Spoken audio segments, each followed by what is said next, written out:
What does a dog give to his sweetheart on Valentine's Day?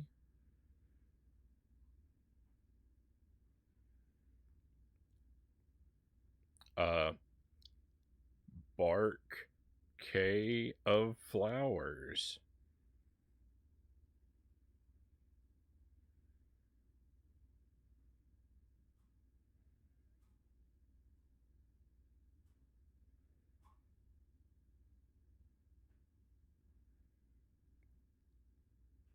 Welcome to the stream, my friends. He really likes this one. Well, I thought it might.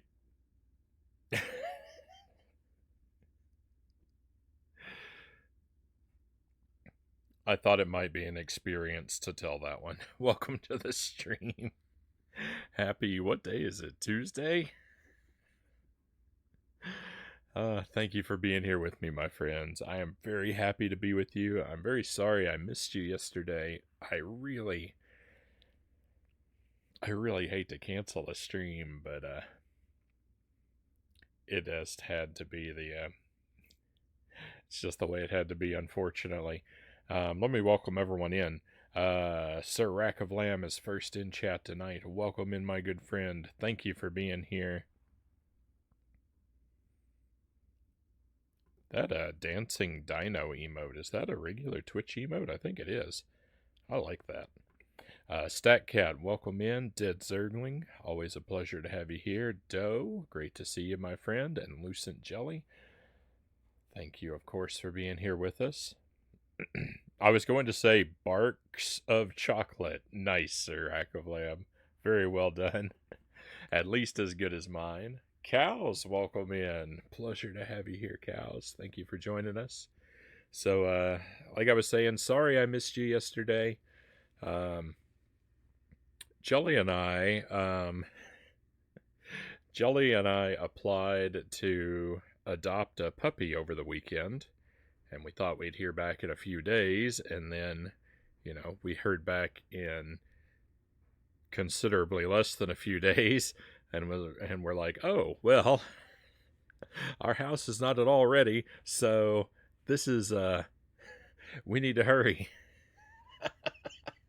And so it's been very busy. We've been very busy. I've been very worn out. We haven't actually received the puppy yet. We're supposed to go and pick him up tomorrow. Fingers crossed that goes smoothly. We hope there aren't any issues. I don't know. I'm a little nervous. I'm a little anxious. I'm a little excited. Hopefully it goes well. We will certainly report back frequently about how it's going and what things are like. We have a house with 3 cats, so incorporating a puppy into that mix is going to be challenging. But we're fairly confident of 2 of our 3 cats. We think are going to handle it very well. The third is a question mark. But Beans, Beans has lived with a dog before. We know that, Beans is a little bit older now, and a puppy is different from an adult dog, but we have faith in Beans. Khaki basically is a dog, so we think that will go well. Twiggy is the big question mark. Puppy Cow says, Tommy, welcome in. Thank you for joining us. Welcome to the stream. Mini Doggo, yeah. So what we're looking at is an Australian Shepherd mix. Doesn't from the photos, doesn't appear very obviously mixed with another thing. Not sure what the not really sure what the mix is, but Operation Puppy Proof the House is in full swing, Jelly says. Precisely. Fingers crossed, Cow says. Thank you, Cows. Definitely need definitely need all of the luck that we can get. What pun of a name did you two pick? Sir Rack of Lamb says. Uh, um, so we expect that we're gonna go with Arthur. Um, you know, if you know about a little bit about me and some of my favorite games, you might know where that name came from. Is it a pun? Well,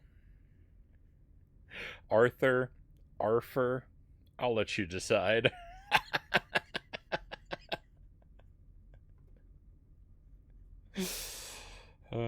Hey, Pookie Stan, welcome to the stream, Pookie. Pleasure to have you here. I read your comment and then I didn't welcome you in, but very happy to have you here. Rip Pupper fated to be cat food. Uh, Twiggy can't currently escape the obstacle that we have set forth. Yeah, we've got part of the house is partitioned off already with a baby gate, so the cats are they're gonna have a whole area of the house that they can go to, that the puppy cannot. That they'll be free to escape there. They're in that partition. Twiggy is not happy about it. It's a baby gate that she could very easily jump over, but she's stubborn and refuses to. So instead, she prefers to sit inside of it and whine that it's in her way. While the other two cats are just going back and forth as they please. And she's sitting there and watching them and whining.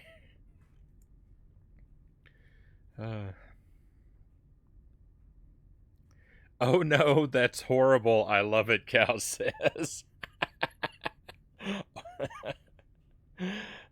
German Shepherd is my favorite doggo, Pookie says. I always had so Jelly and I we had a Shih Tzu previously together, but when I was a kid, and Jelly has had she had a Shih Tzu and a Dachshund growing up. And I always had labs. We always had black Labradors, a series of them. So they're the dogs that I'm most familiar with. But my best friend, the guy that all the Agent Frownie comics were drawn about, my best friend in high school, he had an Australian Shepherd named Snap, and he actually had a second one as well. I don't remember what the second one was named. He got that one later, I think after I'd already gone off to college, and the name escapes me. But I was always very fond of his dog Snap, and so Australian Shepherds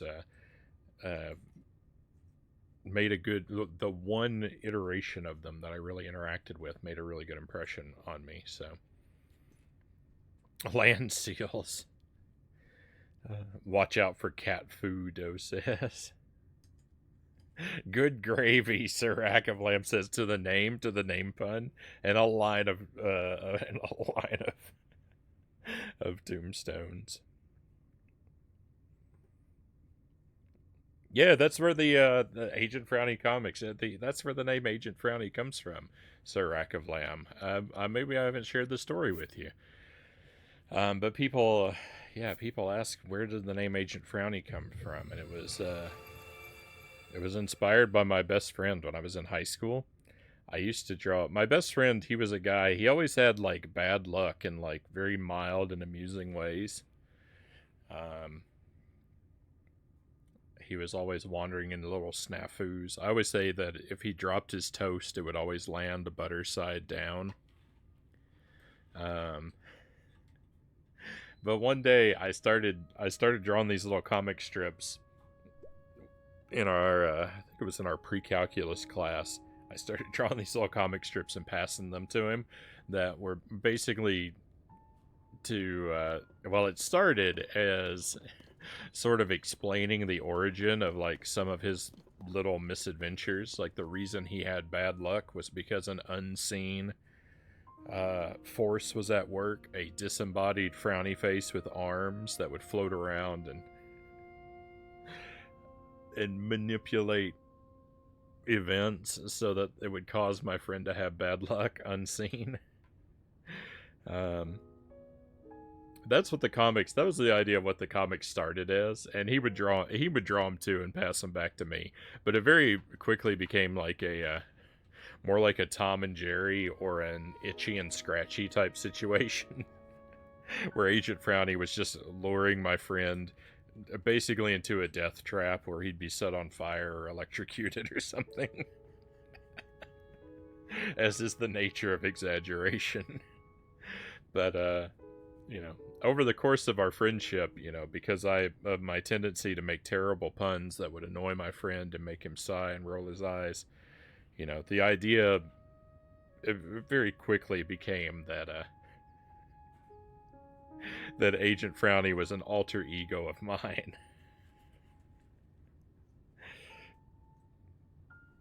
Since I was the cause of so much of his annoyance and frustration.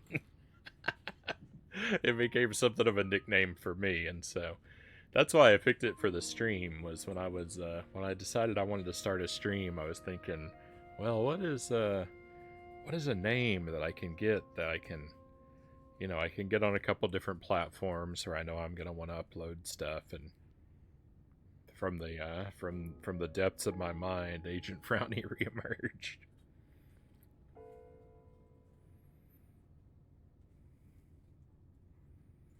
It sounds similar to the way that you curse game developers who make bad games. Statcat says, I hope they get stuck in traffic. You know, I'm trying to keep things, you know, fairly positive and family friendly. My the cosmic punishments that I wish upon my foes, I feel like I need to keep a little innocuous.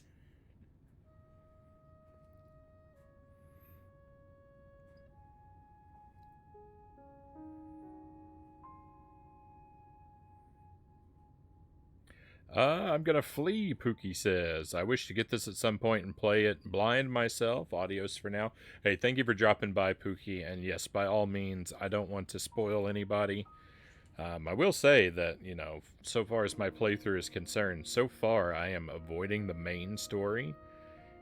Definitely mechanics, side quests, subplots, items, like all that sort of side stuff could be spoiled by watching just for anyone who knows. But so far I have not done any of the temples, and I'm, you know, occasionally I do wander into a little bit of main story leading up to them, but I very quickly try to my habit has generally been to very quickly try and back out of that. I did progress one of them a little bit on purpose to where I think I could go right to the temple now, but we are generally staying away from that stuff. But yeah, you know, I wouldn't watch my streams if I were trying to avoid spoilers, because I don't want to know anything. When I go into a Zelda game, I don't want to know whether or not the main character's name is Link. So, but thank you anyway, Pookie. Have a great rest of your night, my friend. Isaac has always just been Isaac, Jelly says. Is that in reference to something? Did I miss a comment?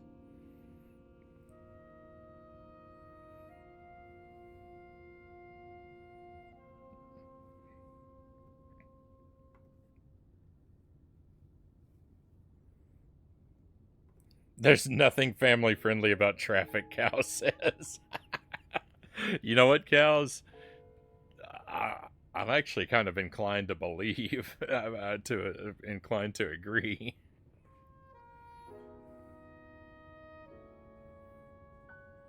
I hope they go down a water slide a little too fast and it scares them, Statcat says. And Jelly says, or maybe it'll give them a wedgie. Oh my. Oh, that sounds like a brutal punishment. Alright, did we actually talk to this guy? I know I wanted to upgrade my battery. Yeah, we're good. So I've been very heavily focused on filling in the depths lately, my friends. We did all of this that you see over here on the left. Last time we played this, we pretty much filled in all of this in one go. So that's very good. I'm hoping we can do a big portion of this tonight. You know, the stuff that's left. We also have, though, there are a lot of shrines, or potential shrines. Everywhere there's this crystal marker is where I've learned there's a shrine. In the depths, the light roots in the depths correspond pretty much 1-to-1 with shrines on the surface. So there are 4 here. This one, I think, is connected to a quest I cannot complete until after the temple for this area. So this one is probably a lost cause. This top one and this bottom one, I don't know. I haven't investigated either of those yet. So we'll probably start off tonight going to these 2 places. And this one over here, I have no idea. I've searched for this one. I can't find a cave, or I don't know what to do about this one here. It's a complete mystery. So I'm thinking we'll look at these 2, top and bottom. And then maybe one more look at this middle one. But this I don't have high hopes for either. But after we complete those others, then we'll see about heading back down to the depths. The depths is like equal parts interesting and terribly frustrating. So I'm not in a hurry to get back down there. First task of the night is, as usual, to try and find some stock up on arrows. That's what we're going to do first.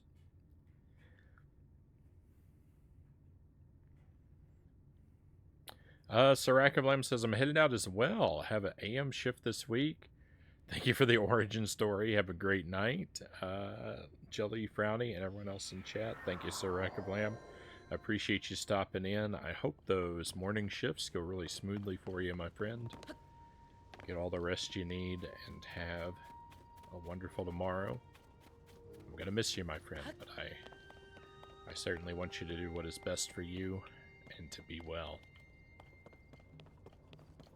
So, like yesterday, I will give you the heads up, my friend. I have a full week of streams planned.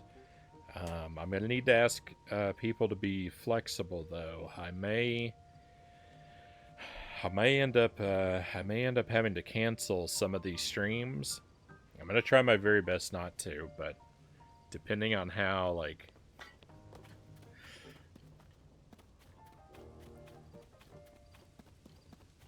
depending on how having a new, energetic, excitable pet in the house is going, I may end up worn down or distracted to the point where I have to cancel another stream.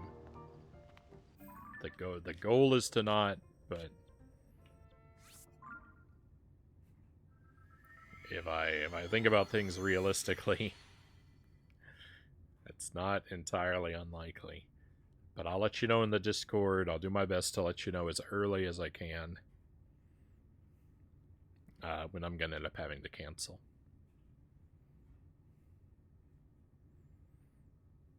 Dynamite, welcome in.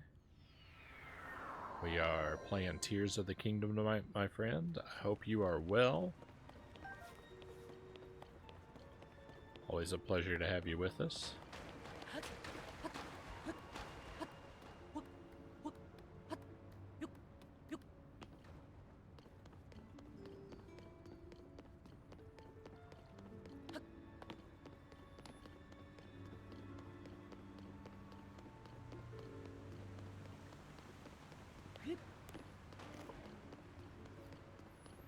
I was just talking about the schedule as you came in, and I was saying, you know, I have a schedule for the whole week planned, but I do have to have an asterisk by it because my wife and I have made plans to get a new dog if everything goes smoothly tomorrow, and That may interfere a little bit with my free time and energy. So if I don't show up one night, it'll be because I am working on well, I'm probably worn out from adjusting to our new living situation.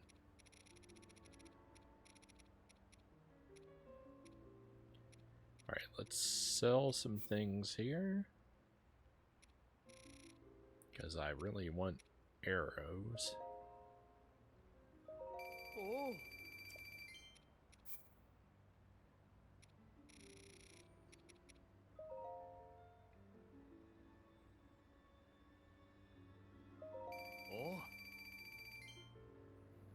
Sleep is not something I do very well, Sirac of Lamb says.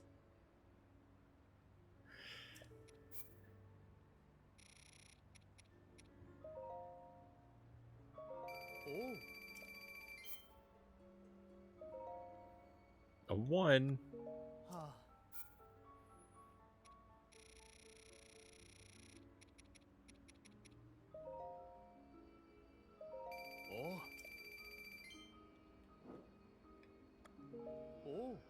Well, Monday was supposed to be Wario Land.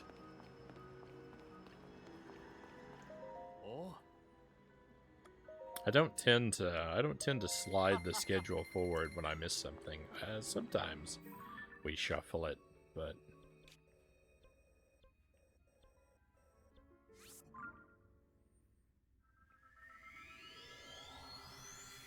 I'm getting shipped out to go fix problems once again, Cal says, starting tomorrow.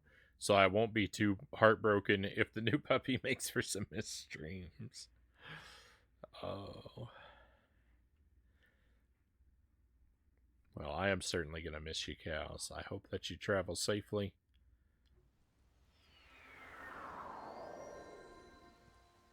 I hope that you solve these problems quickly. And we have you back with us very soon.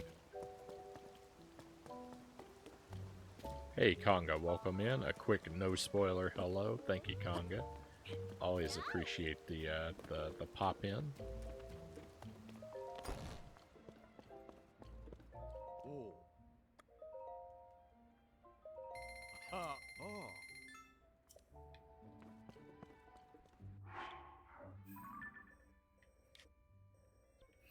I was saying to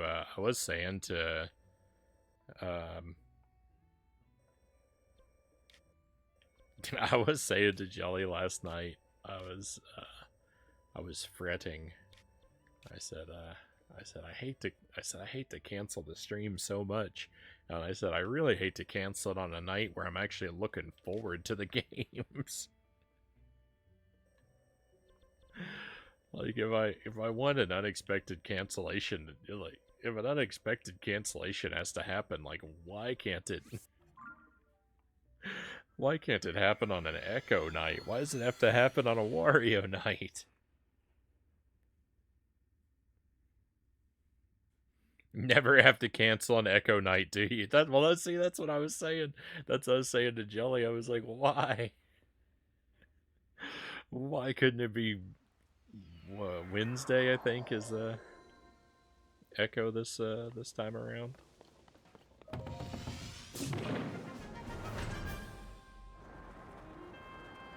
I don't know what the Wario Land games are and wanted to find out. Dynamite says, I'm sorry I let you down, my friend. I don't take it lightly as it may seem.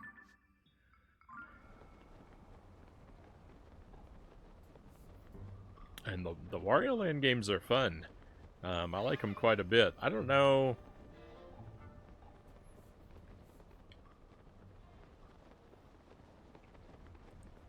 I don't know if they would be to your liking based on the kind of stuff that I know you're a fan of.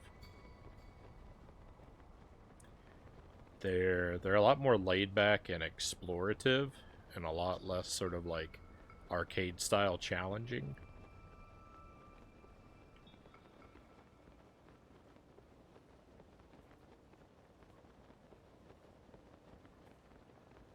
I did remind him, Jelly says, that he sets the schedules. Plan your tragedy, StatCat says.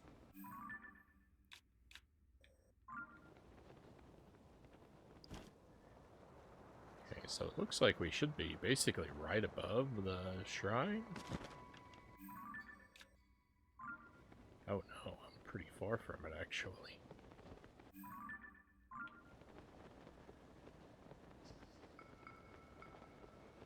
Thought it was a sequence of mini games. Oh, that's the, I think you're thinking more of the WarioWare games. Those are, I've not played a WarioWare game, but I've seen enough from them to know that, yeah, they're like rapid-fire mini games. Wario Land is more of a traditional platformer. But it's largely about, like, solving little puzzles and finding hidden secrets. And not really very much about, like, combat and obstacles. You know, it's not, you know, it's not like a run and gun, like, action aspect to it. One moment.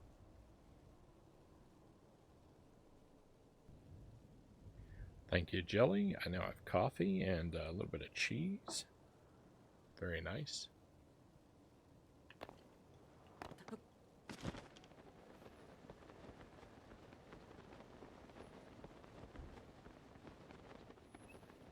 So, the shrine should be basically right here on this wall. Not seeing anything, but oh, never mind. It's right here. I mean, it's not. I've got to find a thing to construct it, but this is good. This is the start of a shrine.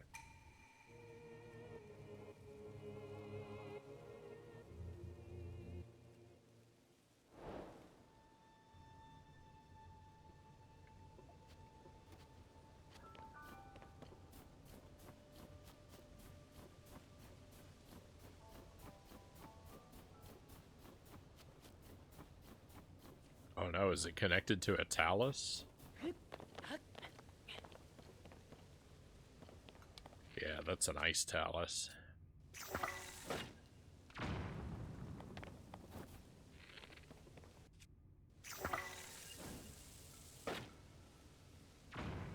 Why does none of this count?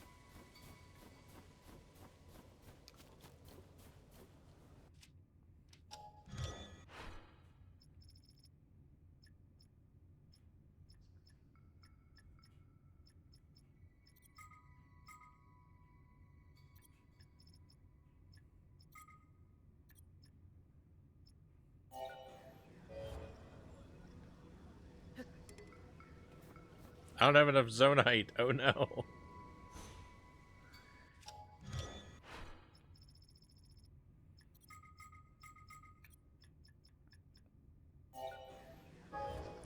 I do somewhat explicitly remember using all my zonite up last time.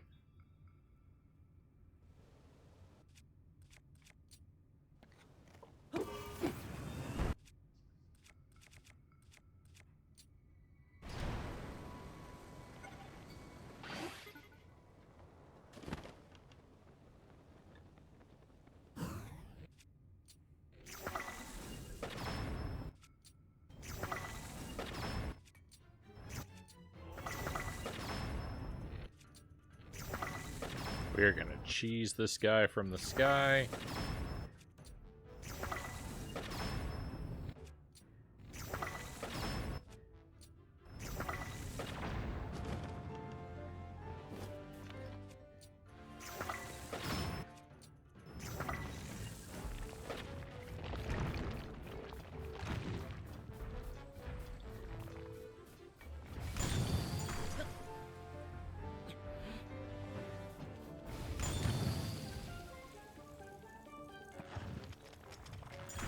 I'm not only an action slash contra head.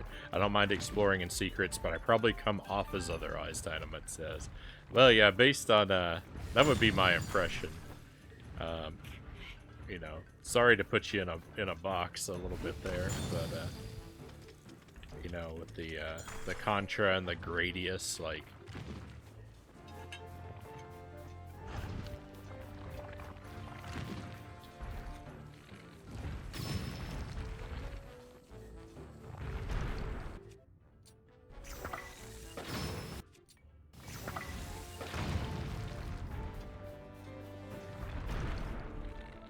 I feel like a lot of the games we've talked about are very, like, high action, high, like, reflex, sort of intense kind of experiences.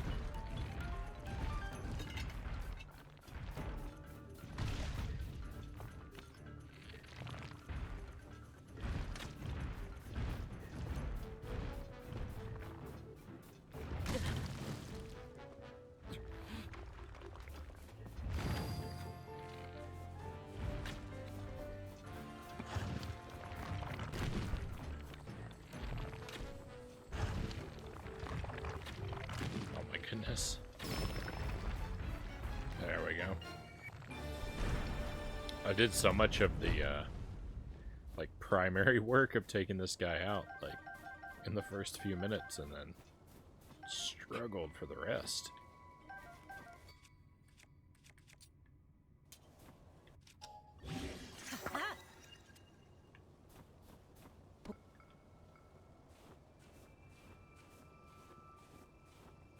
So this is going to be like another freebie shrine.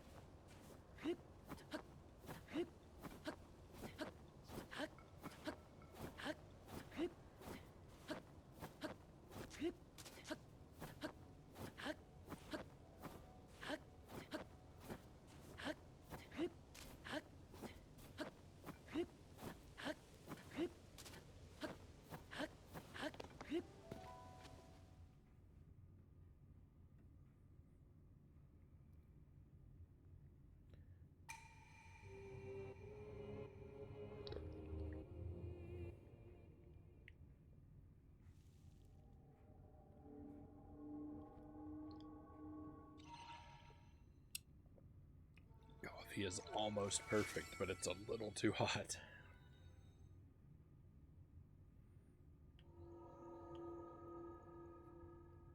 It's so close that I want to just, you know, keep enjoying it, but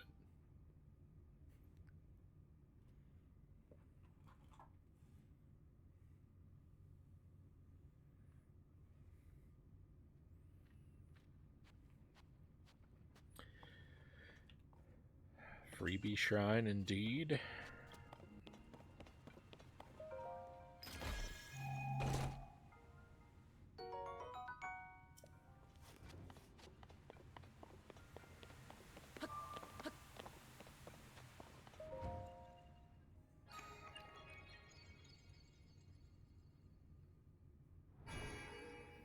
Do we consider Castlevania 64 more of an action game or an exploration game?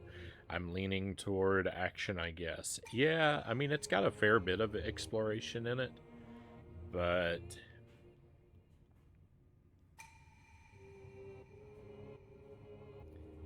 it's more of an action game than something like Mario 64.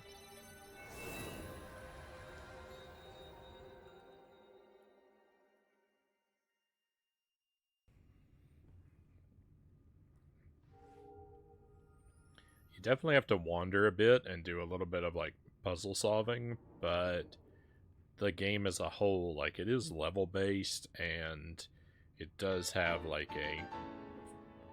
a sort of forward propelling momentum to it.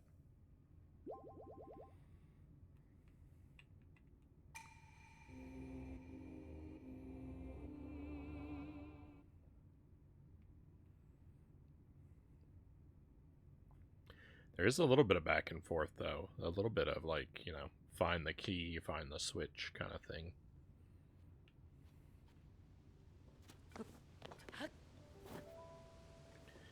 Alright, so free shrine to start the night. Get rid of that, and we can make our way toward this other one. Have you passed Echo yet? I hope not. I can't get enough, Tommy says. Well, you're in luck, my friend. I'm still stuck on Echo. I've been on the last level now for 15 hours. The last time we played it, I did do better at the boss. I had 3 or 4 attempts where I was able to get up to the last jaw, which is like, I would say like probably like 60% of the way through the boss battle, so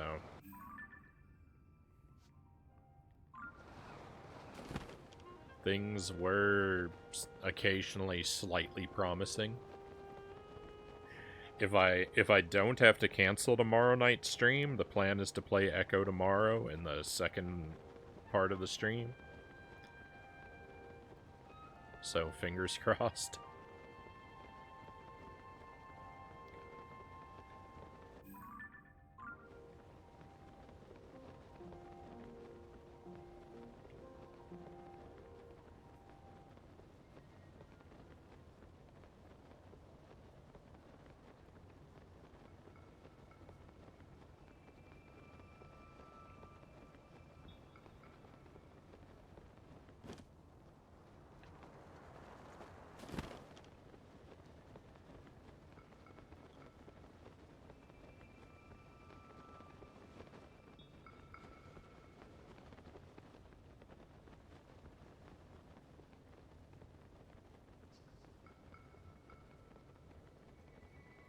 Is this a cave? Is there an opening down here?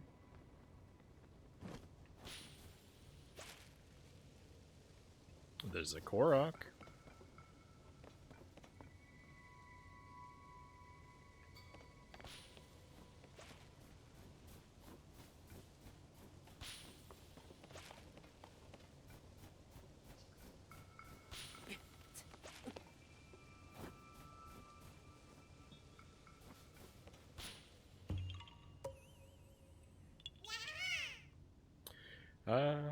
It still ain't a game for me, Dynamite says, but these levels and graphics were looking pedestrian before.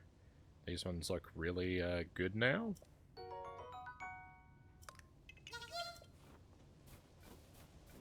I mean, I'm always a big fan of the snowy areas of the world. Yahaha.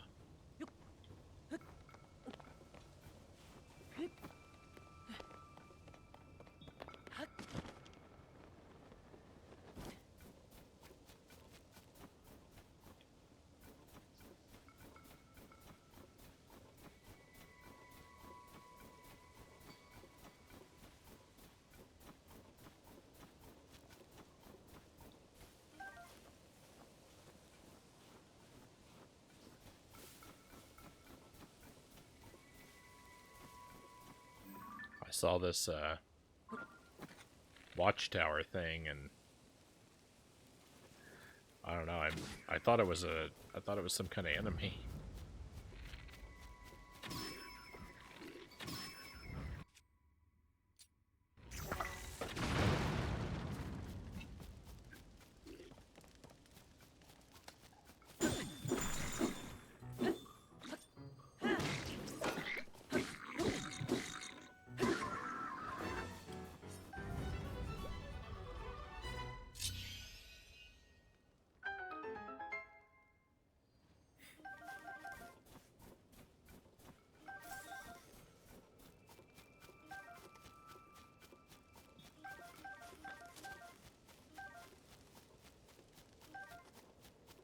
Second half of the stream, you mean the behind the curtain portion?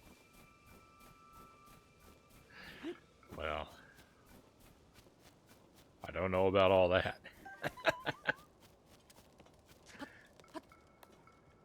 We do play the occasional M-rated game on the stream. right? Like, we did play Dark Souls. And we worked on Doom 64.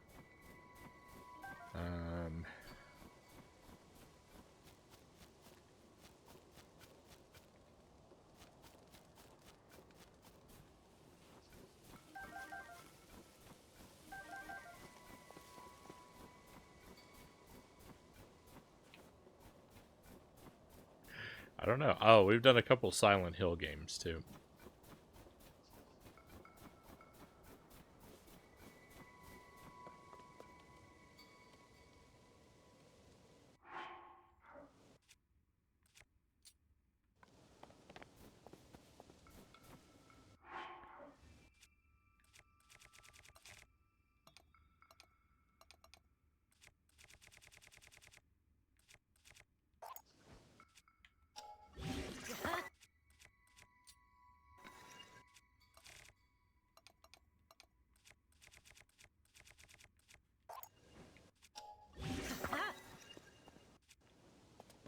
Alright, we got a couple more substantial weapons now.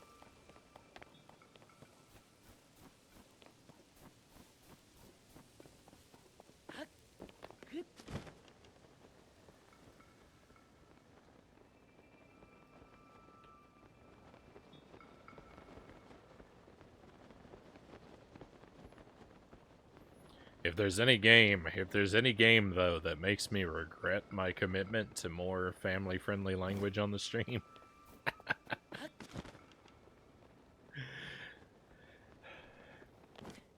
Echo the Dolphin is a strong candidate.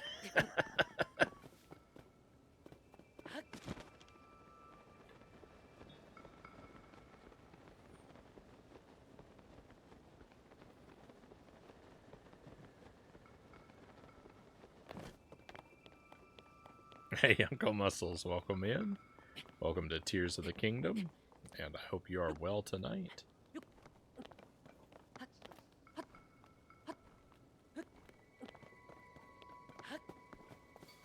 Another Korok.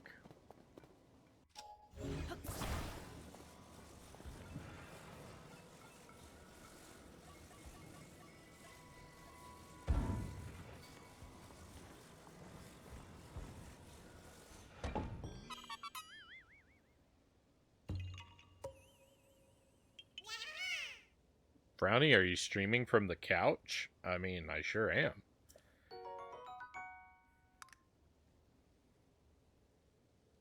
I didn't originally, but yeah, we've got a couch set up here. My first setup, when I first started the stream, I had just nailed a like a black bed sheet to the ceiling to drape down behind me in a corner of the living room, and I had a bench that I sat on that had no back. And that was my chair for the first several months of the stream, and then we came down into the basement, and I had like a computer chair. It's like a fairly nice kind of like swivel chair on wheels, and I moved around a whole bunch with that. And then I had an idea that I was going to set everything up really high on like a bar that was almost like a standing desk, and I had a bar stool that I was going to sit on, and I did that for like 1 month, and then I decided, oh no, this is completely wrong, and reversed the direction entirely and went from like, you know, standing desk, bar stool, like maximum discomfort to no, couch, pillows, quilt, maximum comfy. I almost made a really bad move going in the exact wrong direction, so I'm lucky I reversed that quickly. So yeah, I've got a little couch set up here now. In the wintertime, I even wrap myself in a heavy bathrobe. It's too hot for that right now, but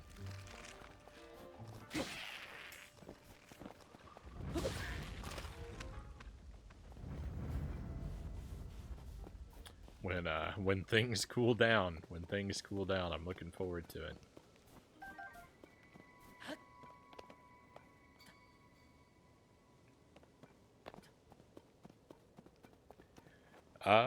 Are you able to lean back on the couch? Yeah. I was trying to sit up straight, but kept needing back support. Yeah, so for the longest time, for the first several months, I had no back support. I just sat on a bench that had nothing. And it wasn't really that bad. Like, it would get tiring after a while, but I was kind of used to it. And so that's why, like, that's sort of why I thought that the sort of bar setup was going to work for me real well, because, you know, I'd done no back support before, and so it was like, well, once I get used to it, it won't be bad. I've done it before, I can do it again. And I liked the idea. I liked the idea of being able to stand up during the stream. I thought that it might be good to be able to be up on my feet, since, you know, we are here for a long time.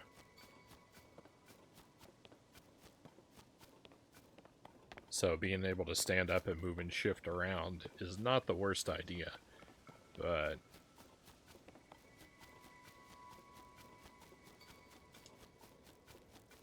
I don't know. I think this is probably better. It's probably a little bit worse for me in some ways, but I think overall the couch setup has been I think one of my better ideas.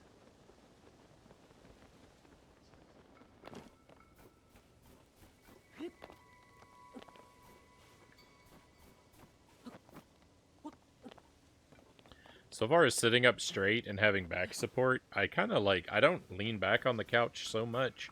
I have a pillow behind me most of the time. So I have a pillow supporting my lower back.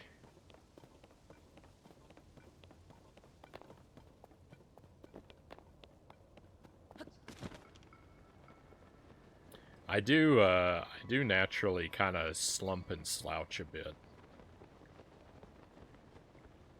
I have an armrest, like I'm against an armrest, so like if I really wanted to collapse, I could sort of lean on my right arm a bit, but it's kind of low. It's kind of low enough to make that inconvenient, is really why I don't slip into collapsing onto my armrest all that often. Maximum comfy mode, Cow says, yeah. That was sort of the idea. I was like, you know what? It's kind of a chill stream, right? I really should just lean into comfy mode and just, yeah, blankets, bathrobes, couch, plushies everywhere.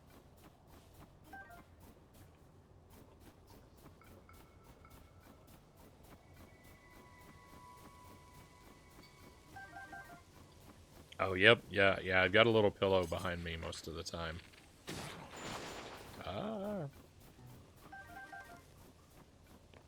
Like that idea too. Uncle Muscle says can't sit for that long either.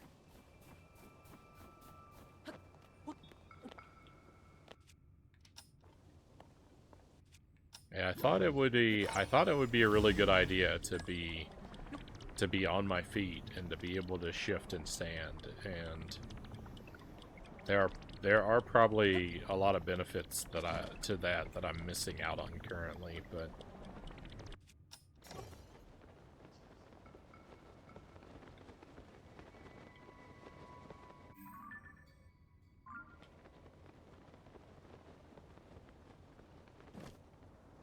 you know, ultimately the idea or the hope is that what I've landed on is gonna prove to be for the better. I mean, I've enjoyed it so far.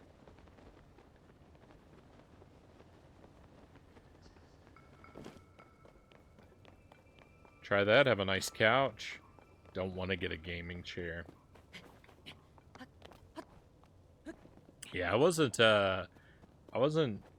don't feel like I was ever really crazy about the computer chair, the sort of like, yeah, the gaming chair kind of setup that I had. It was functional, but not...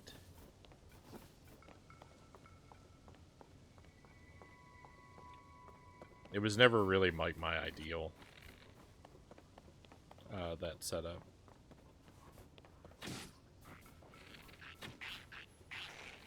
It was nice to have something to lean back against, though. At times, definitely better than the bench.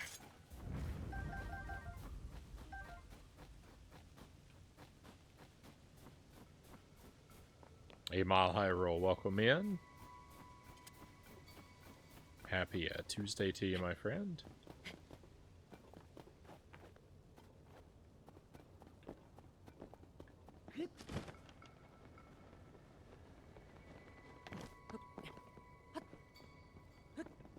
I'm on the hunt for a very elusive shrine.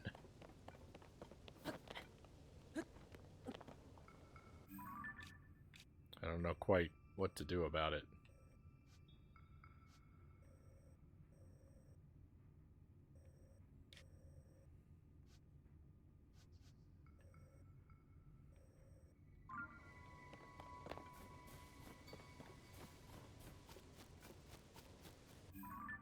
I don't quite know what to do about it.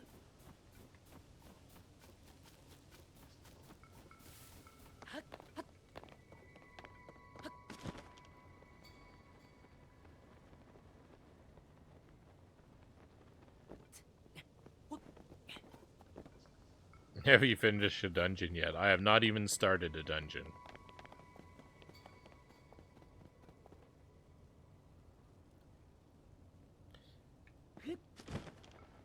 I found Hestu though.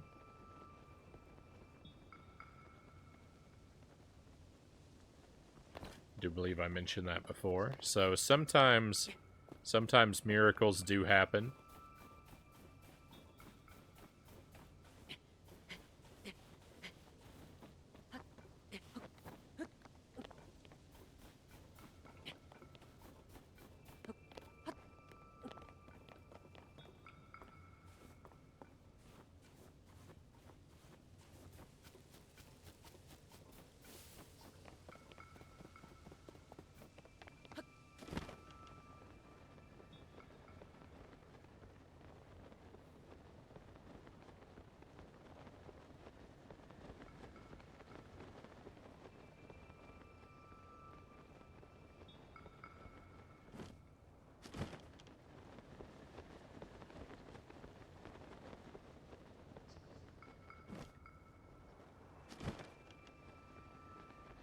Oh no, I'm over water.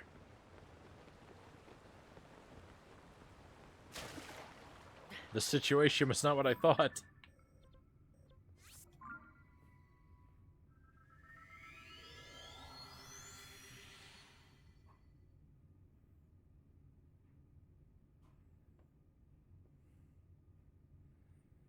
I made a clip to show Blackthorn. He said GG. Thank you for relaying the message, Mile High Roll.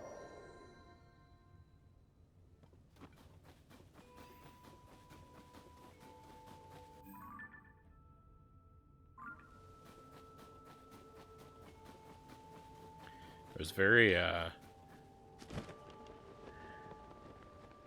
very good to finally find him, but in a lot of ways it's very like, it just happened so suddenly and unexpectedly, right? There was no like build up or drama to the event.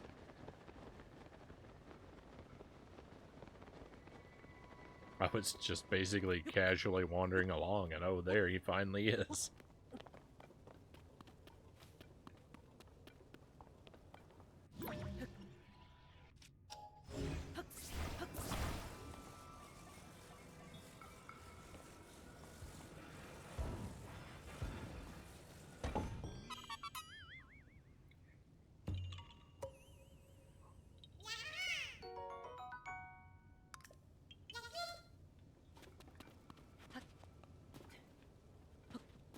can't climb this structure?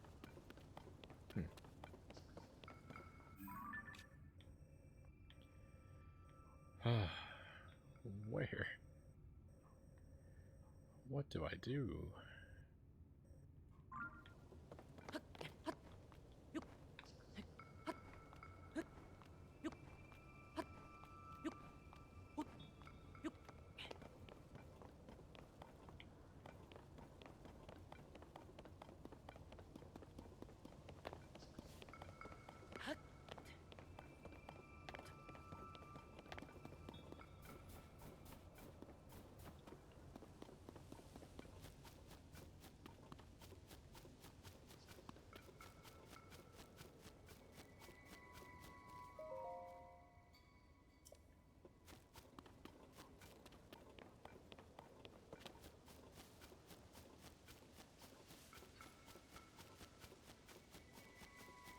No. I thought this was a cave entrance. I felt very, I was very excited for a brief moment.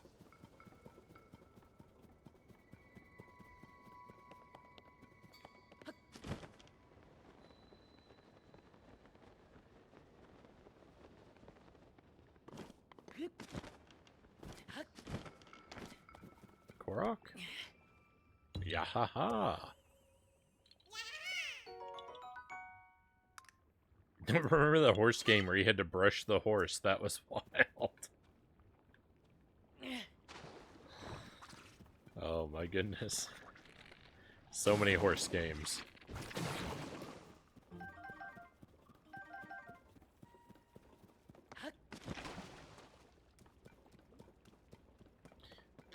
Those good times are guaranteed to come back to us too. I've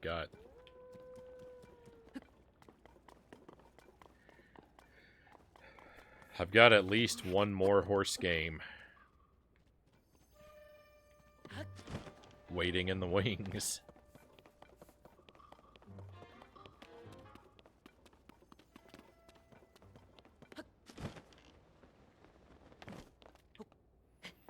More horses, Cal says. Yeah, I've got at least one more. Like already bought and ready to go.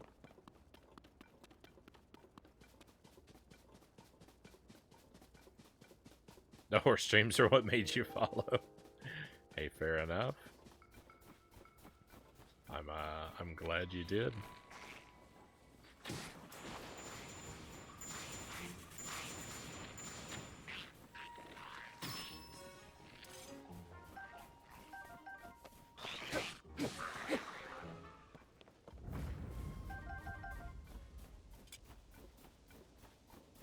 I feel like I do a fairly wide variety of things, so...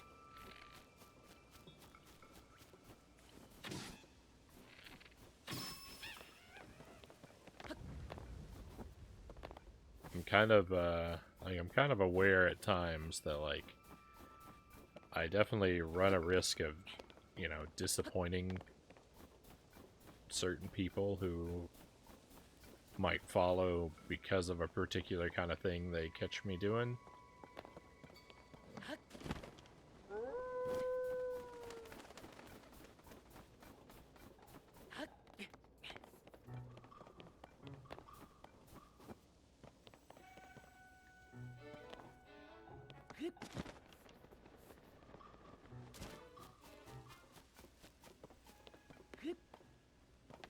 Not that I expect that you're a avid, like, horse video game enthusiast who only watches, you know,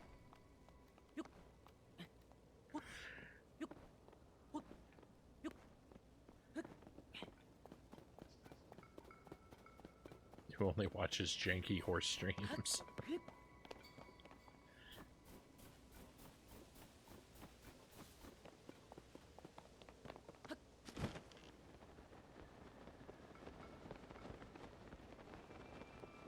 More horse games, Dynamite says. Now I'm more at peace with not fitting in here. Well, see, there's sort of the opposite.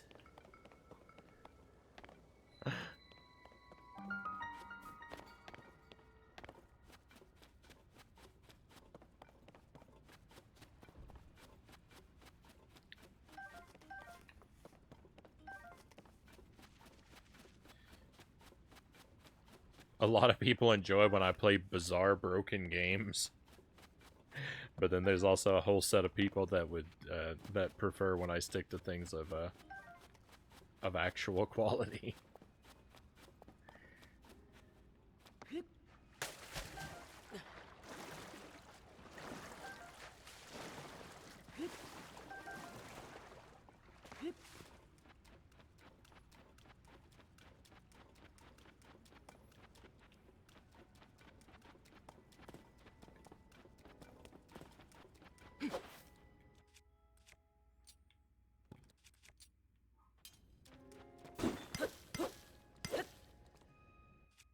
The snowball broke.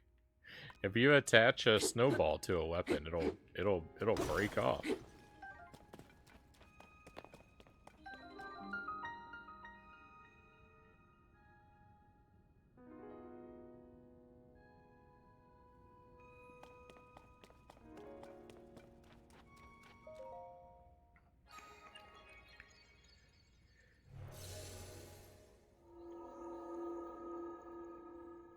Alright, is it a real shrine or is it a freebie shrine? It's probably a freebie shrine because it was very hard to find.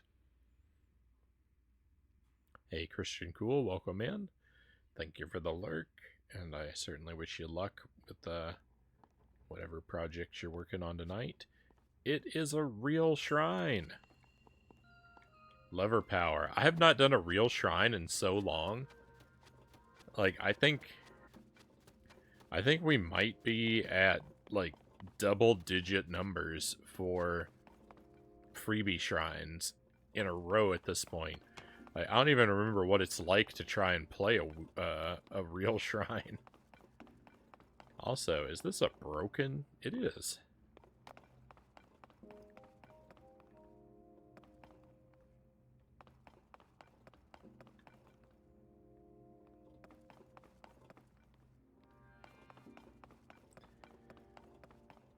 So we've got a bowl,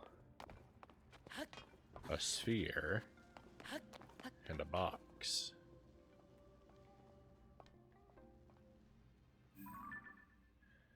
The gate is locked up there, so I am going to have to... It's not open at the top. I am going to have to solve the puzzle of the shrine. I don't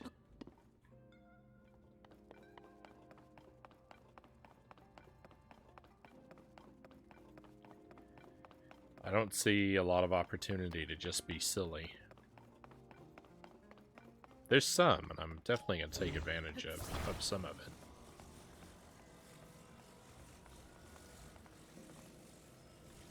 Your skilled gamer, Dynamite says, stream is hottest when you let it rip on a legit game of note. Just my opinion. I certainly enjoy those times, too.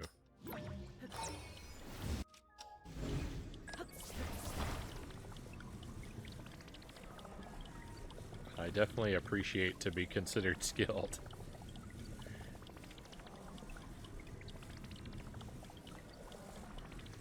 What's going on? No!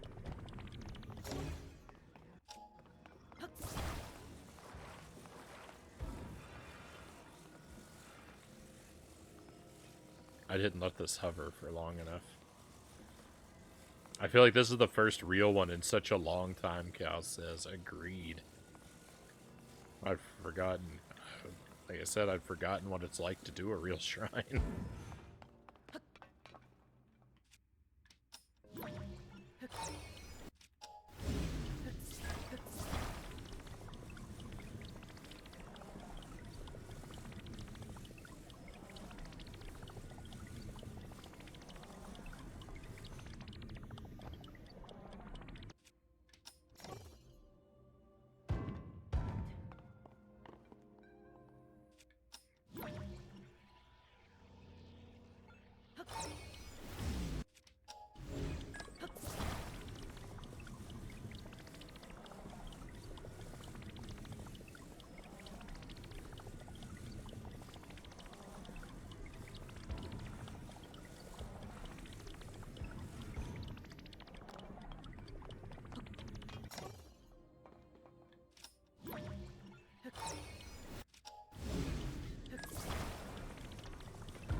I'm trying to get over there.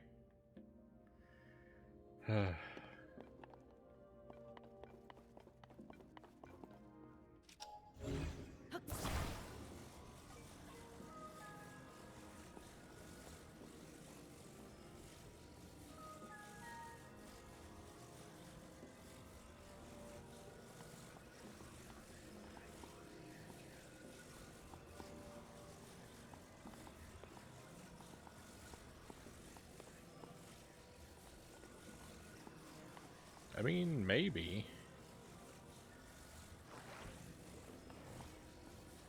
Maybe I don't need to use the time reversal. Maybe I can just get the block to get me over there. Yeah, this will be fine.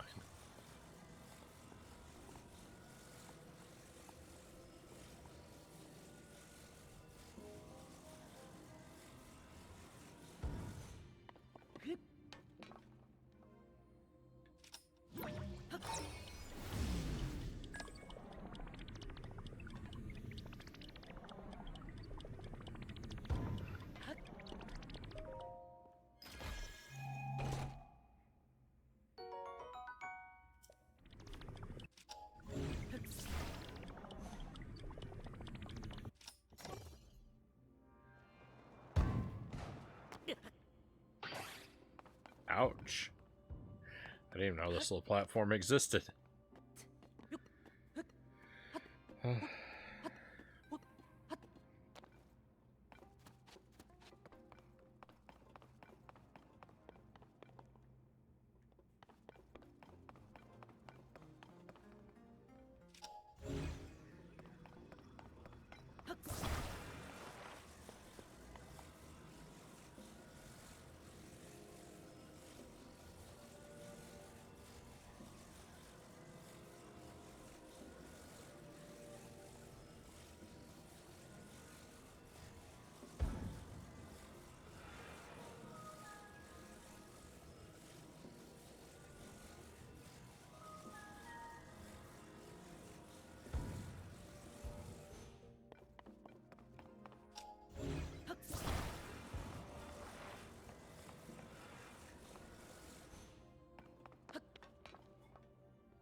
No.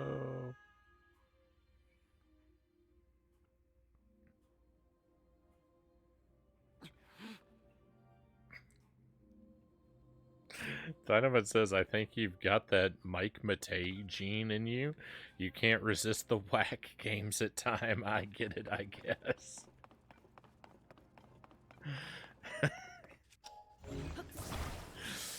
I mean, guilty as charged.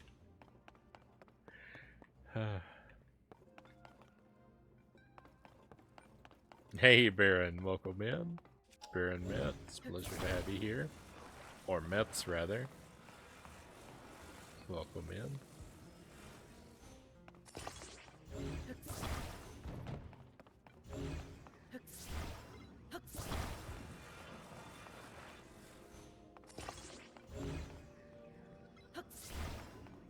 Hope your Tuesday is finding you well.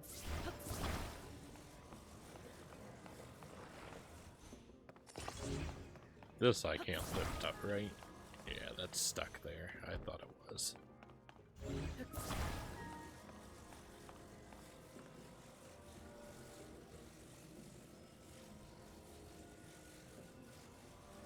I don't really think that I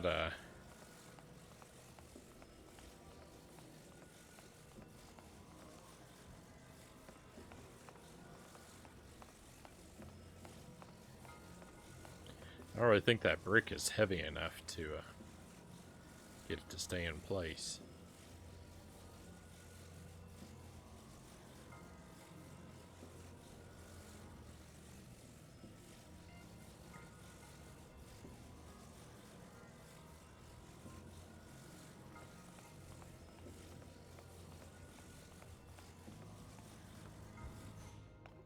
No!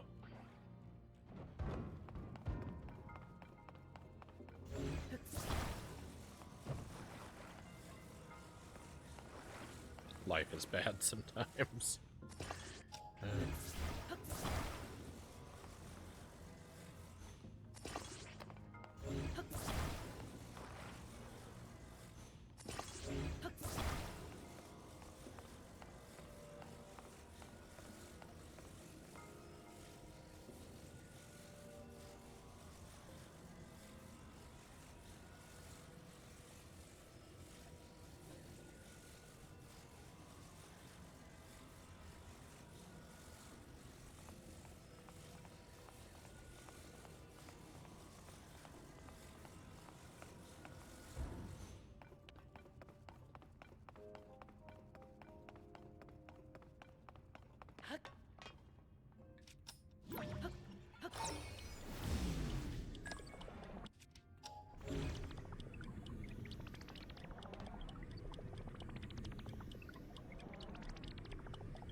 I do not for 1 second believe that this is too high for me to grab. The game was just trying to rob me there. There's no two ways about that.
I'm not gonna be able to stay on this, am I?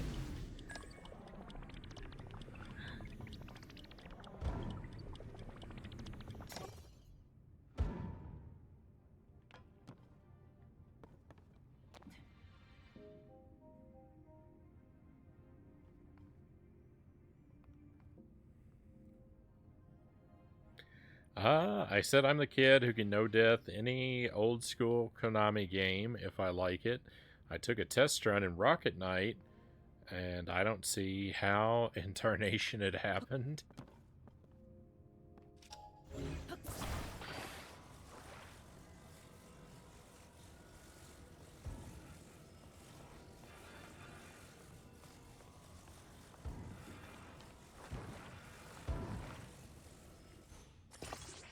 Yeah, I really,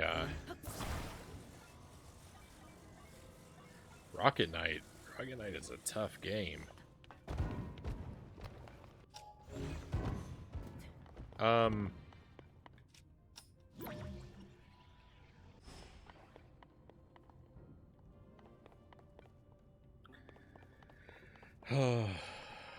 That is so very upsetting.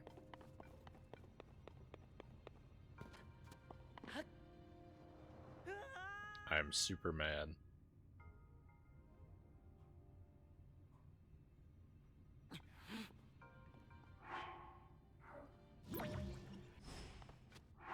I have to start this whole thing over again. Maybe 1 CC, but I don't know.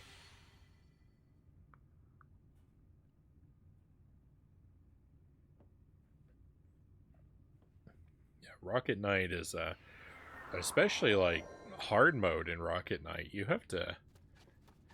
Hard mode, you have to do, means you have to do it damageless. It's not just...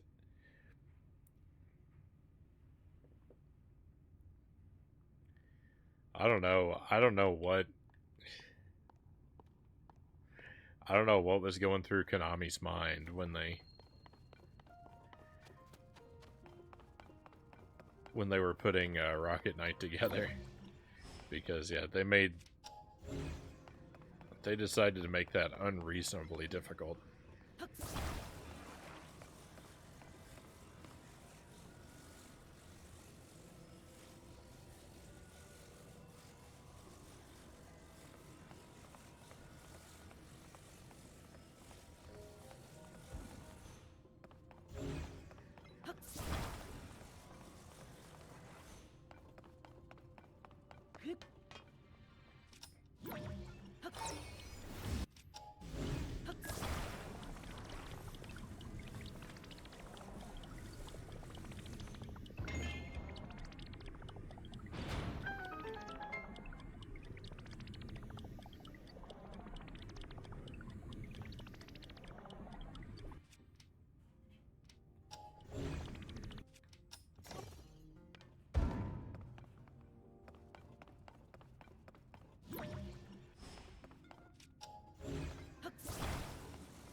Radius for a month was enough stress. I won't proceed with Rocket Knight.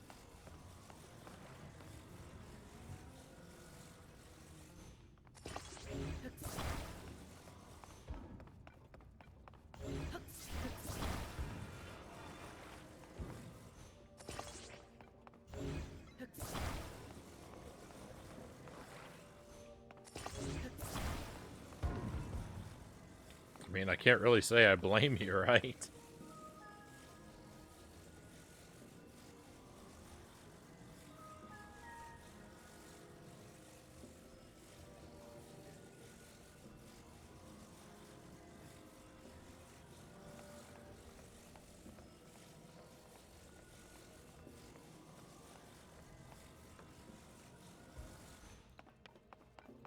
I would like to do Rocket Knight. Like I would like to be able to do that, to take on that challenge, but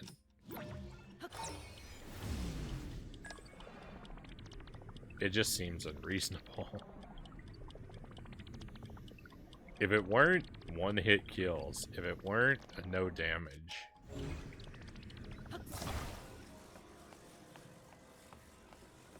like if you had like 3 hits,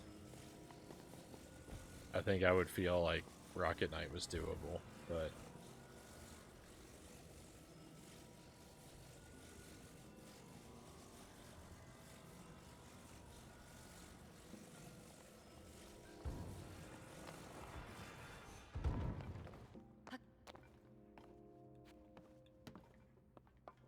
I mean, you could always do it on normal mode, right? Because you could have more hits, but I just feel like if they included a hard mode and it's accessible from the start, then like you're kind of, I feel like if you're doing a challenge, then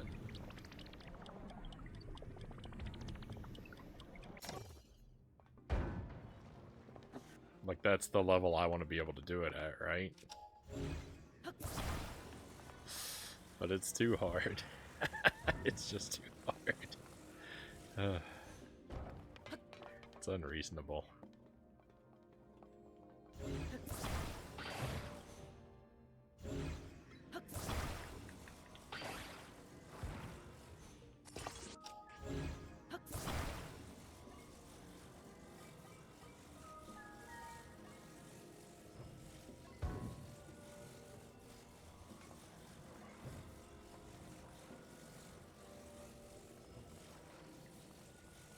Now, why does that not work? I don't understand what I'm doing wrong.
I'm required to launch this? Is that what I'm seeing here?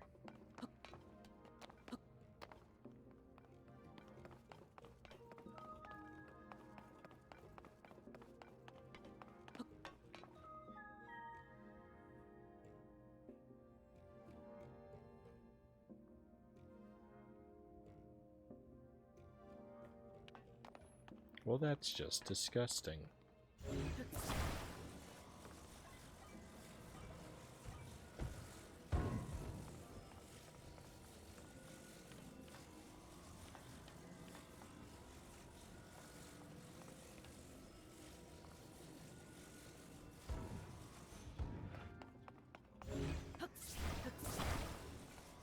Just such a bad feeling to put a controller down feeling. To put a controller down, you know?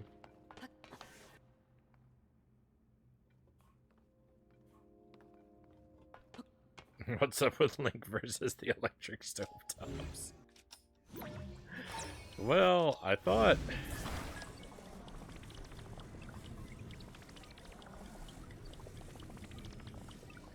As always, I hoped I was going to be able to get up to some nonsense.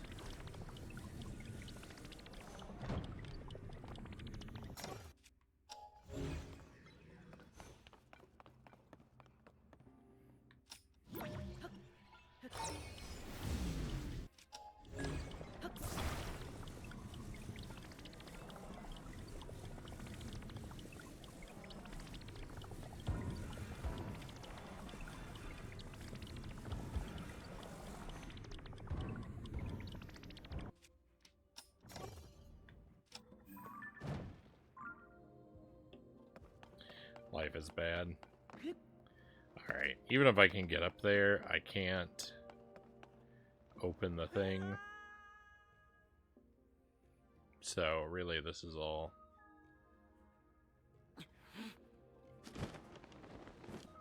quite meaningless.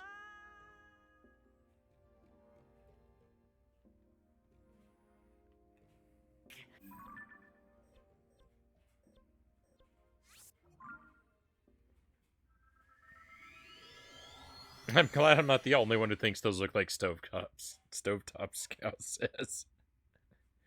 I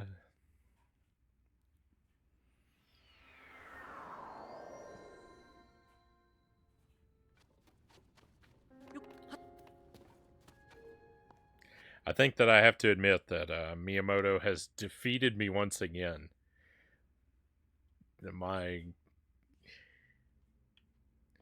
My desire for an alternate solution has been thwarted, and I think I have to just admit defeat, and I actually have to build a lever here.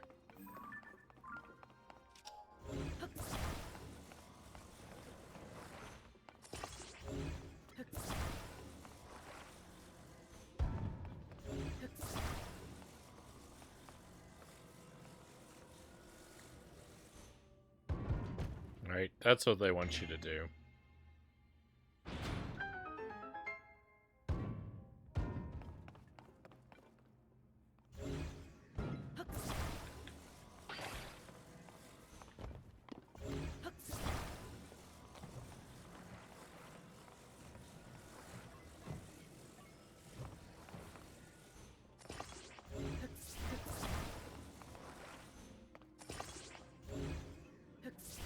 Oh, I got you, Dynamite. I'm right there with you. I don't like giving up a challenge that I think I'd like to be able to do as well. I don't like that at all.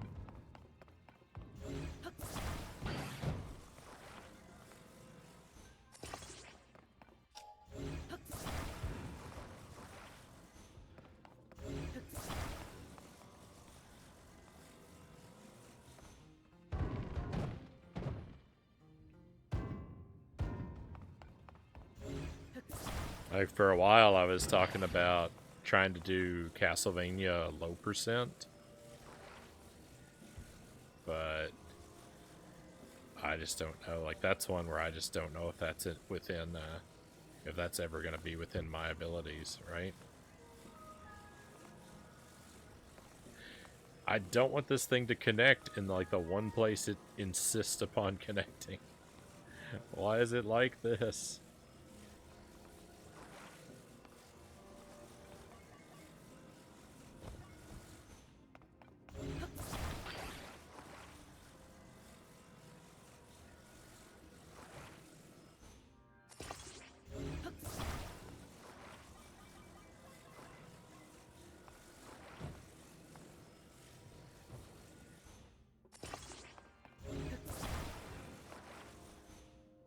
No, don't connect.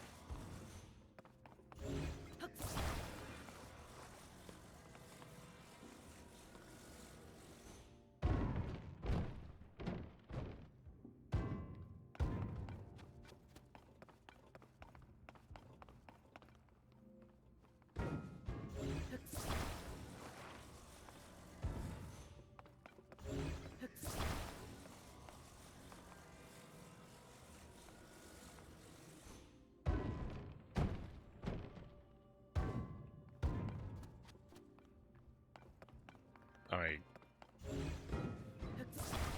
don't understand this game.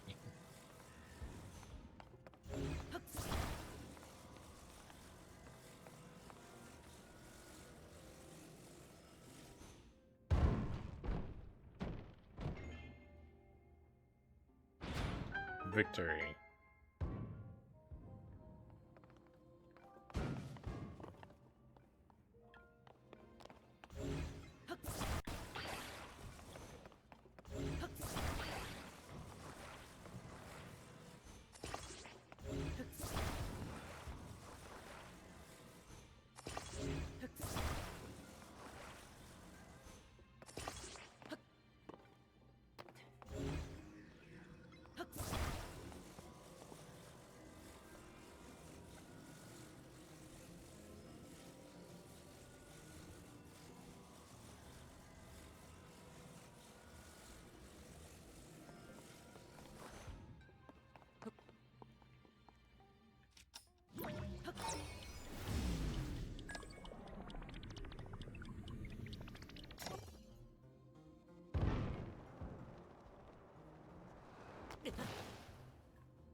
I've done a bad job. Gotta go, my friend, Doe says. Have to work early tomorrow. Thank you for being here with us, Doe. I wish you a smooth day at work tomorrow.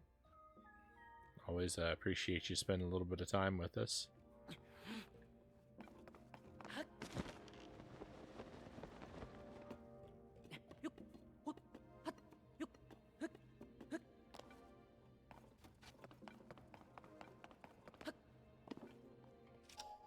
Hopefully we'll get to see you again real soon.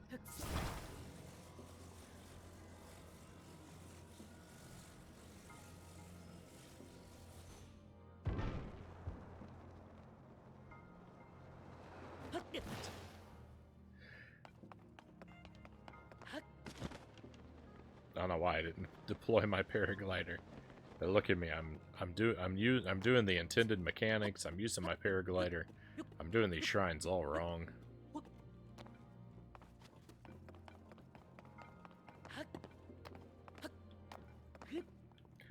I don't even know who I am anymore.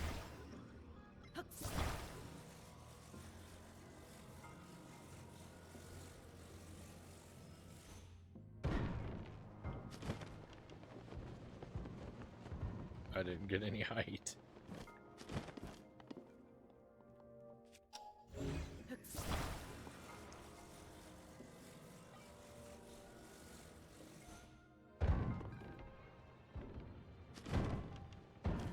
What is going on?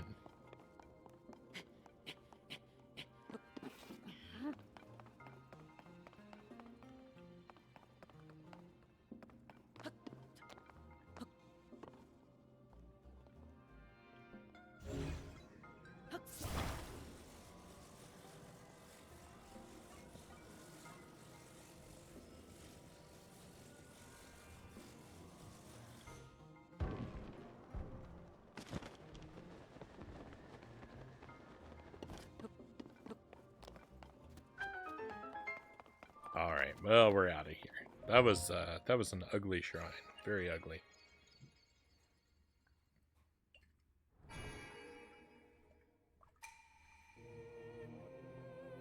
Stressful. Beating M. Bison in Street Fighter Alpha is the verified hardest final fight in the game. It's also essential to the story, but he's nearly impossible. I've beaten him several times, but it's like an hour and a half that I never can get back, even when I do win.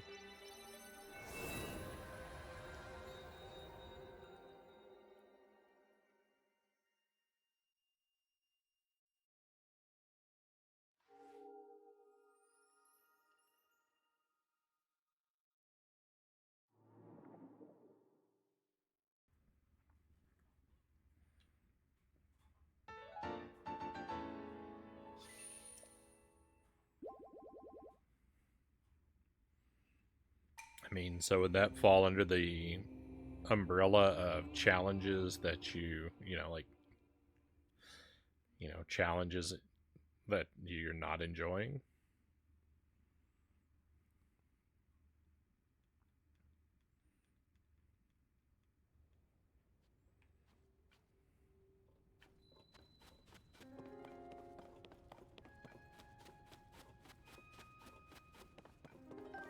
Like maybe not one worth, one that's not worth pushing yourself on.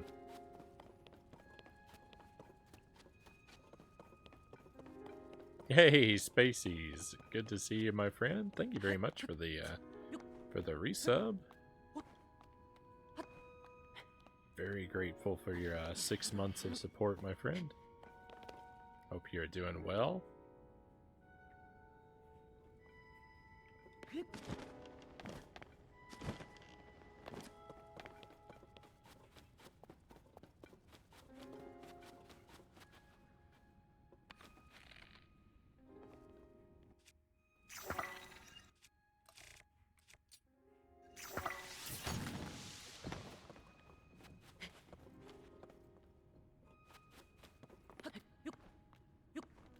I don't know what I was...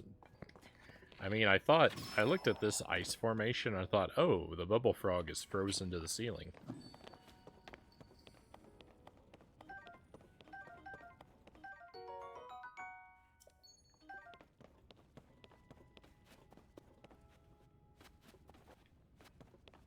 I don't know about you, but even when I do a challenge, it's never over. I just want to do it again. Are you the same way? Not really. No, I think once I do a challenge, I'm pretty well satisfied that like I've got the run and I can move on to the next thing. If it's a game I go back to, like I've done a couple deathless runs through Contra. So like when I go back and play Contra, like it's kind of a shame if I have a death on a playthrough, but I basically expect it.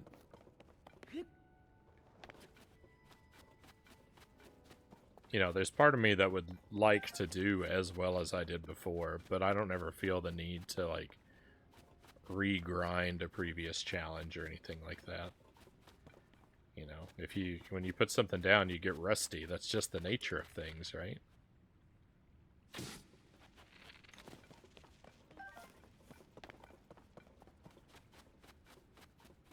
If that weren't the case, it would have never taken me so long to get the challenge the first time.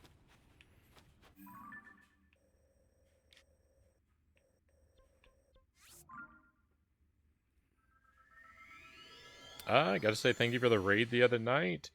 Biggest audience in my stream in 2023. No problem, Spaceys. I mean, I'm sure I don't do a like I don't really do a good job tracking, like my analytics and whatnot, but I'm sure that it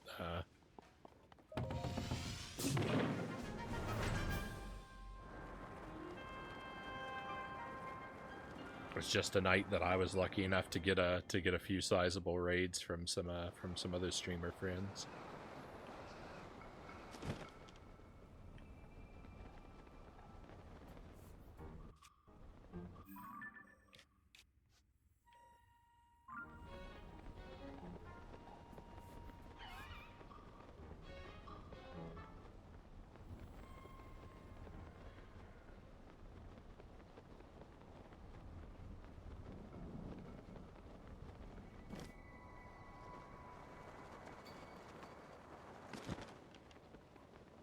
There's some people that will finish the same game over and over again, Spacey says. I mean, I do kind of do that. When I have a game, so when I have a game I like, that I really like a whole lot, like I set little goals for myself with it, like basically to give myself like more motivation to do replays of the same game. I mean, you can replay something again and again just for fun, just because you like it, right? You don't really need a reason. But I don't know. For me, like once I've managed to beat a game, like trying to do it better is a good motivator. And a game I really like I like the process of exploring it and practicing it and learning it and just, you know, sort of uncovering and unfolding sort of the secrets of how to do well at it.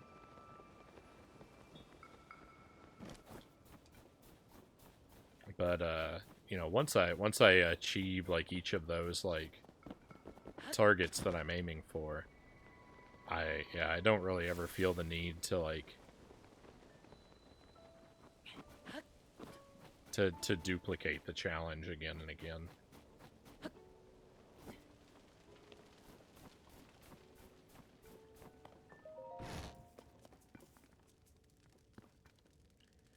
Look, Blizzard ever stop? So, yeah, these people are, like, there's something here to do with shield surfing. And they all have that dialogue that, yeah, that talks about, like, the blizzard that's going on. So I think after I complete the temple up there, the blizzard will stop. I can do the shield surfing thing, and that is going to clear the way for me to have access to whatever this shrine is.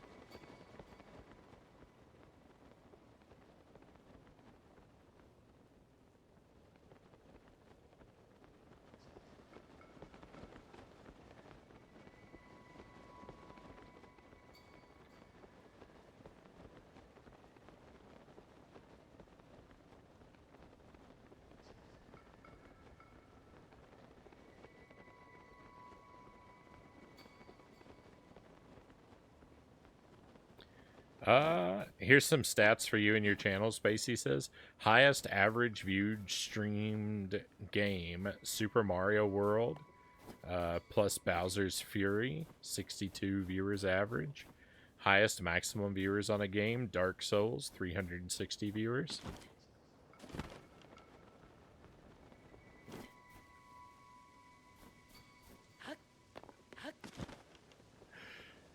Dark Souls was a really good time. I know people enjoyed it. The Mario 3D World is a little bit surprising to me. That was a long time ago. I think that was the game that I had like my first like giant raid come in. I think that might have been when Cows found the channel.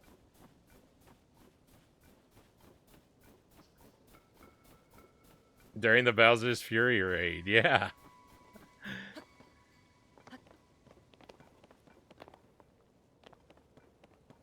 I thought that was right.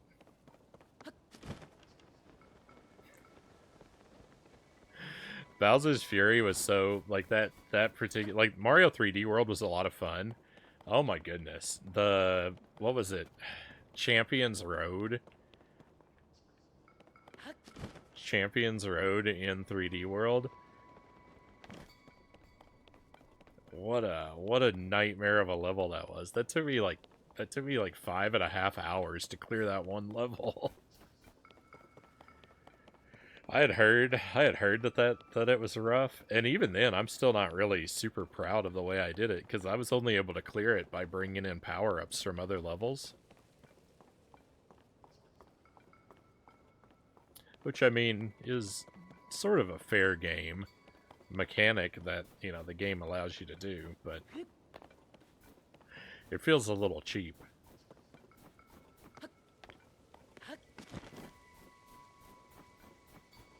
I did clear it with Mario, though. I didn't use one of the I didn't use any of the alternate characters with better base abilities. But I did bring in power-ups, so... You'll have to wait my victory as you see fit. The Bowser's Fury thing was pretty, I really liked that. I had a lot of fun with Bowser's Fury. But I got stuck for like 2 hours trying to figure out where the last collectible was because I didn't know there was a map button. There's a button to pull up a map to show you where the collectibles are. And I spent 2 hours just searching the whole game because I didn't know there was a button there the whole time. Someone in the chat finally told me.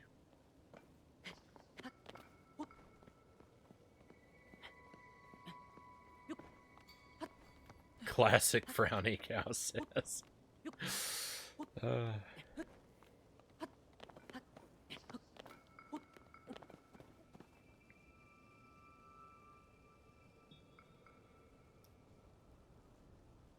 Dynamite says, I am mental with hardcore, I suppose. I still no-death it for no reason every few weeks, as if I haven't done it well enough yet. I mean, as long as you enjoy the continued practice, I don't think there's anything wrong with it. It's just, it takes, for me, a certain degree of, sort of like time and effort and dedicated training and luck, right? A huge part of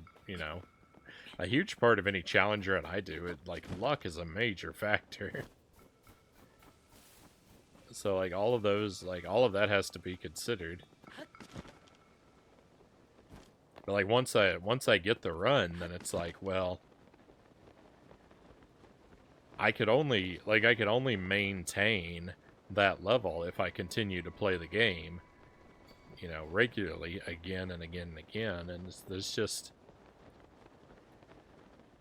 I just can't, commit the time like that because I want to, I have other interests. I want to play other games. I want to learn other challenge runs, and so...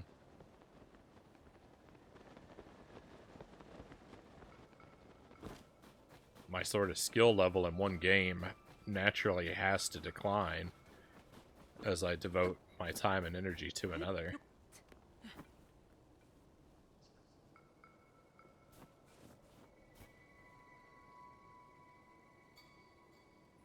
But if it's a game you enjoy, then, playing it frequently and keeping your skills sharp, there's nothing wrong with doing that.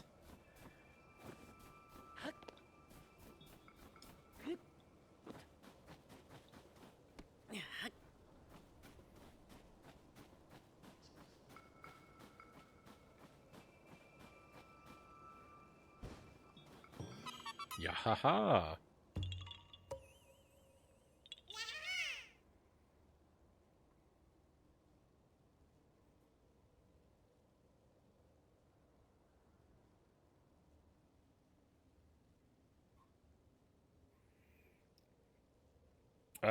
Fastest followers for a game for Xanadu.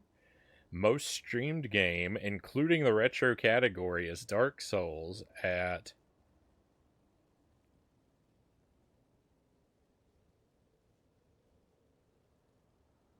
What? This isn't right. These stats can't be right, Spaceys. 2,000... I did not play Dark Souls for 2,200 hours.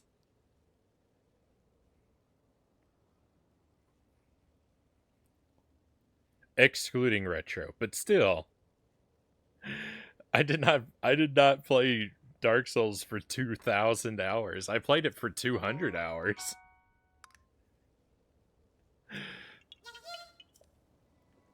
Something isn't right there.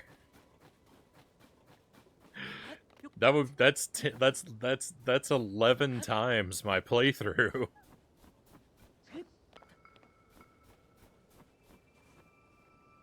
$192. All right, that's more like it. Okay. 2,200 hours was, yeah, yeah. 100 and retro is 2,200 hours. Ah. All right, that makes a lot more sense. That makes a lot more sense.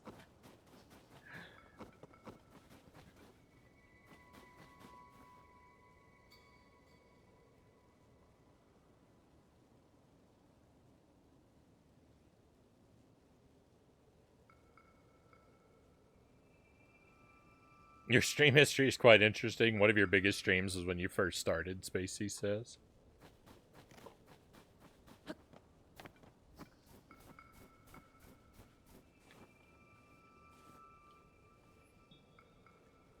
Yeah, I remember the first giant raid.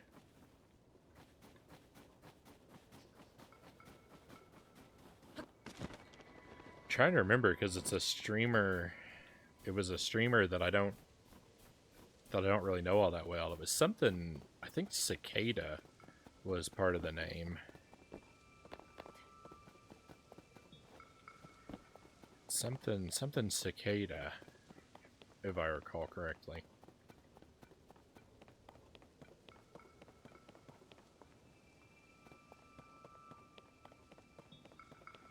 Shady Cicada. That's it.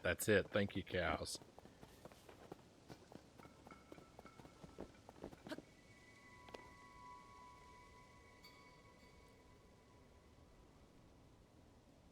Yeah, that was the first, like, really... That was the first really big raid that came in. StatCat says... What was that? Scrolled off the screen. I started watching because Meowgie. Right on.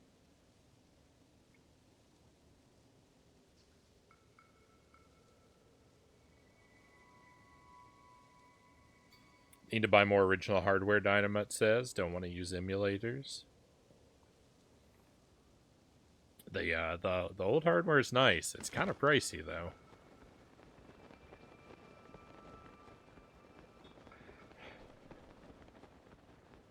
You know, I got all my stuff early, so like I'm really lucky there. But I'm a lot more. I become more and more selective all the time with what I'll actually.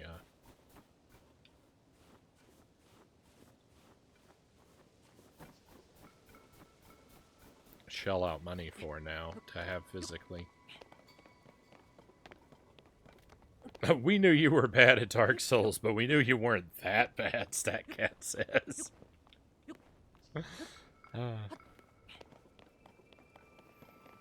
Top 5 most played games: Dark Souls, Tears of the Kingdom, Pokemon Arceus, Banjo-Tooie, and Hollow Knight.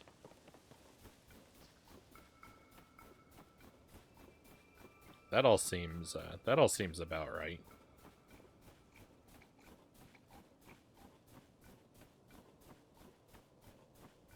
If I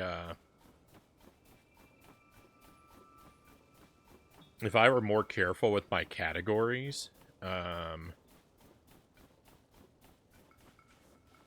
think Battletoads would probably be up there in 4th place.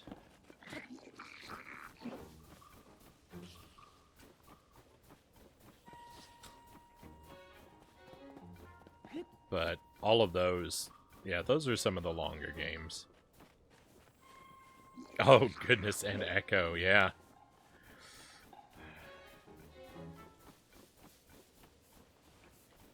Especially if you combine the 2 versions of Echo, then yeah, it would be way up there.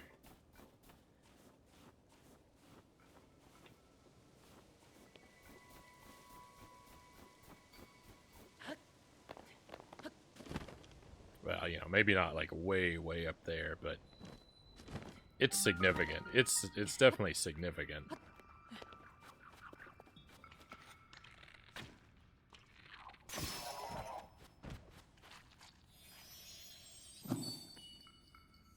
I've only streamed 5 categories in 2023. That sounds about right.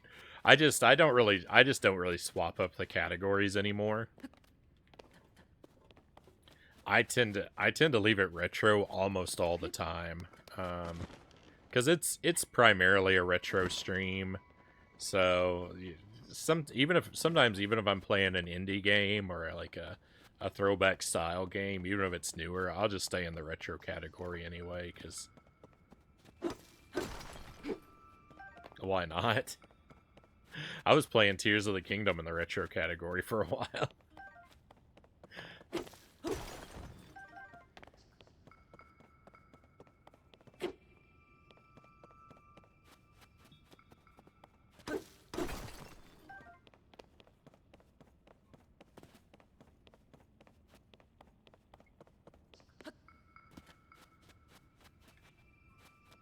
I'm a nerd for categories. I like to see what games work and what doesn't.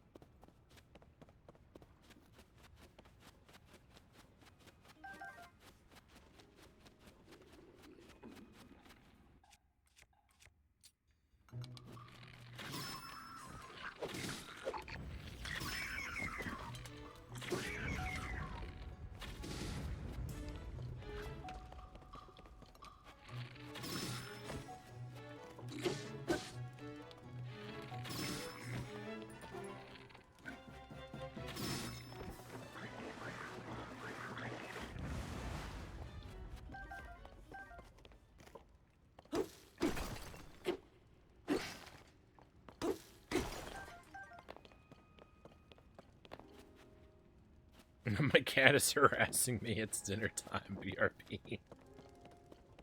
Gotta do what the boss wants, Spaceys.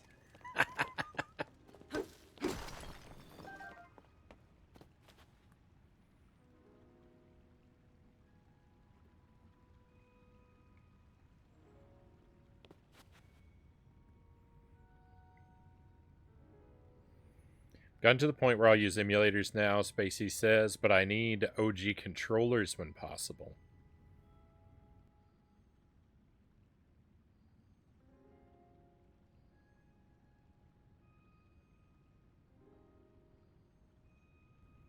StatCat says that's what was preventing me from getting a Mister. Dealing with the controller situation's annoying, so instead, I just got all original hardware. I am pretty attached. I do like the old controllers. I'm glad I did. Cow says, I doubt I would have. I doubt I would have stumbled on this happy little corner of the internet without it.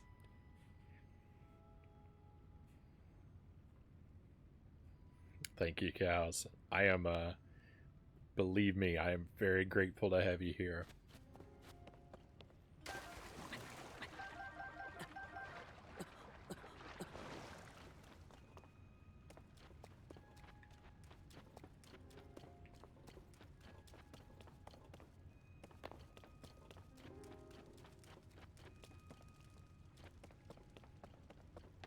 I've thought every now and then that it's pretty wild, but like I've been friends with you now, Cows, and a few other the regulars I've been friends with longer than like some of my IRL friendships. my stream friendships have been more lasting than several real life friendships. It's pretty amazing, I gotta say. UN Squadron Micah, welcome in, Micah. Hope you're doing well tonight.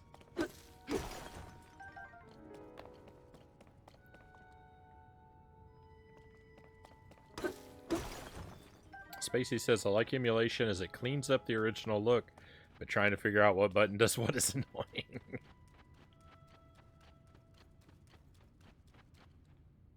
Hey, thank you. Thank you for the bits, Micah. Very kind of you. Thank you for the 200 bits.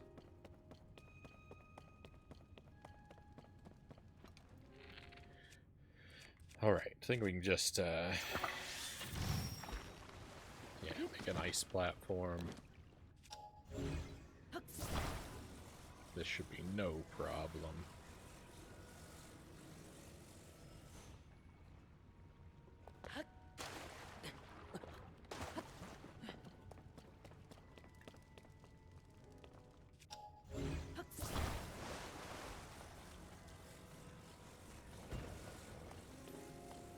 Cows got me beat by like 5 months, Stat Cat says. It's not all that great a gap.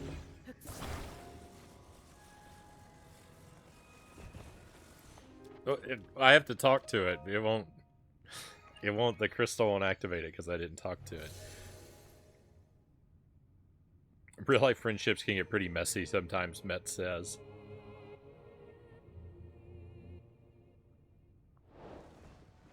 This is true. This is very true, and I've just tended to. I've tended to bounce around a lot. My tendency to not stay in the same place for all that terribly long is mostly what's led to friends I've made drifting away. It's just it's not easy to maintain a friendship over distance.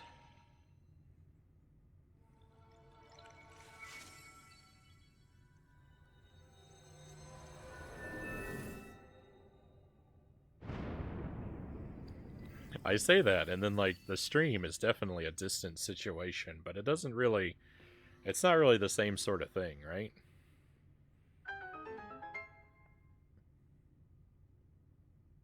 If I had been hopping on, if I had been hopping on Skype every night with friends I moved away from, then yeah, I'm sure we would have. We would have stayed a lot closer. Why is it that my gut reaction was 5 months? That's almost a year, Cow says.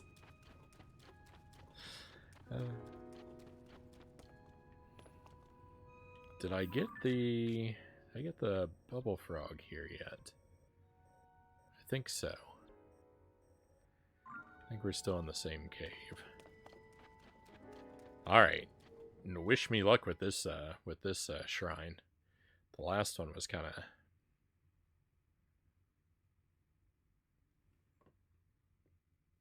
suboptimal. Oh no, it's a freebie shrine.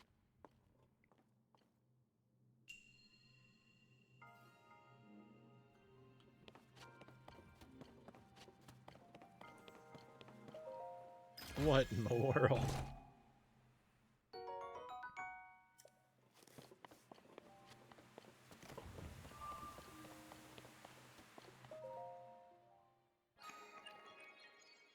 I guess you can consider that lucky. Well, I mean, I prefer to have more interesting things to do, you know?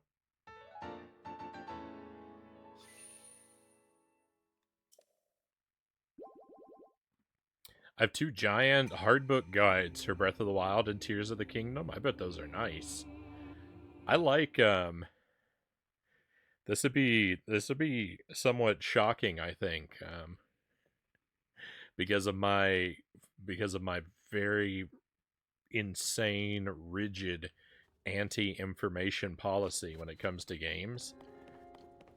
But I like I like sort of strategy and guidebooks quite a bit. I have a shelf of them. I don't have a ton, but I have a few of them. I really like the ones from like the Super Nintendo and Nintendo 64 era because they have all those like great sort of like 3D character renders, like just artwork throughout the books, and I really like that.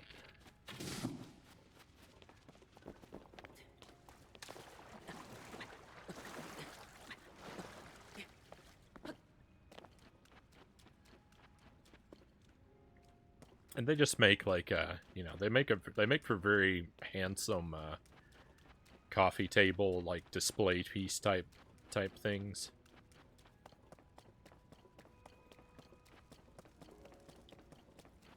I got one recently. I found at the thrift shop. It's a Donkey Kong Country Returns guidebook. It's a game I actually haven't played, so I won't spend a whole lot of time leafing through it or anything, but I I have admired a bit of the the artwork in it.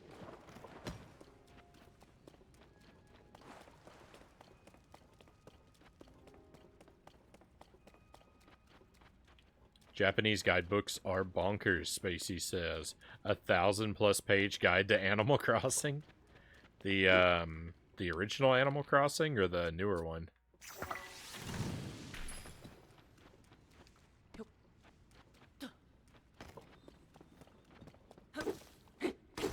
New Horizons. That if I had played that game on stream, if I had been streaming when that came out, that would easily be my #1 game. Well, it wouldn't top the retro category, but I put about 1,200 hours into that game.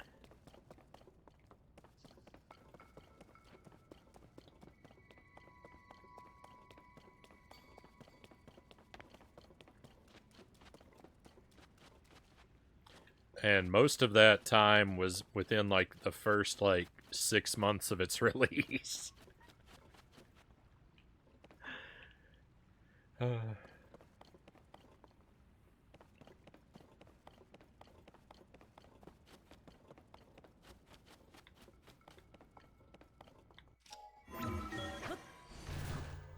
That's a lot of time. That's a lot of time to spend in a game with shockingly little to do. And I don't regret the time spent, but I do wonder what it was spent doing.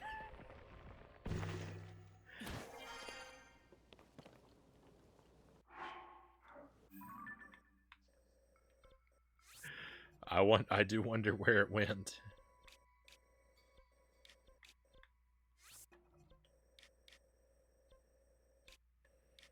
All right, we're doing well. We're doing well. I'm gonna go back over here, and I'm gonna look again for this shrine. I'm feeling emboldened by the finding of this other one here.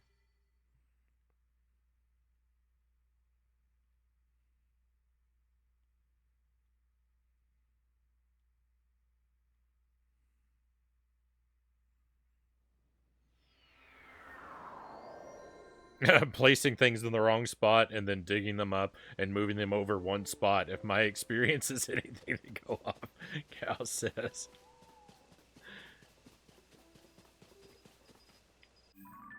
I'm always harsh on Animal Crossing when I talk about it. I really shouldn't be, but I just can't help myself from pointing out that I spent 1,200 hours in a game that has like 2 hours of content.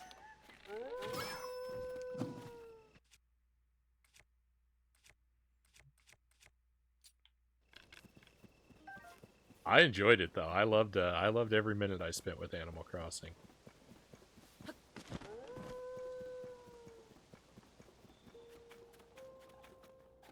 All right.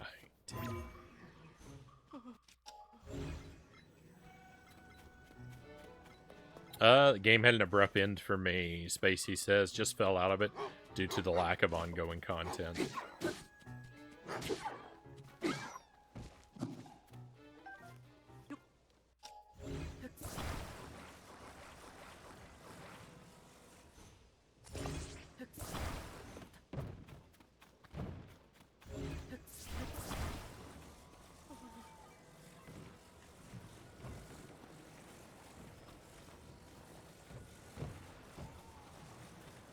This is not quite the situation I thought it was.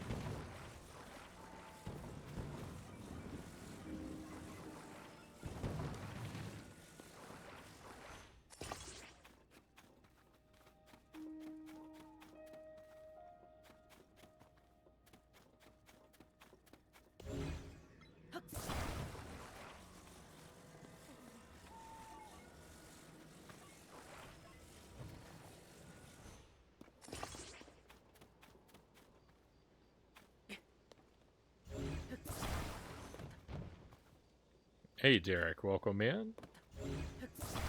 Hope you're doing well tonight, my friend. Thank you for joining us.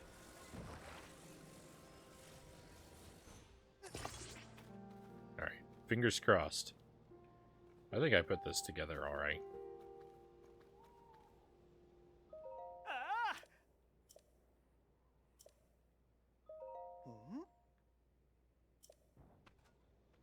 Yeah, that's fine. Victory.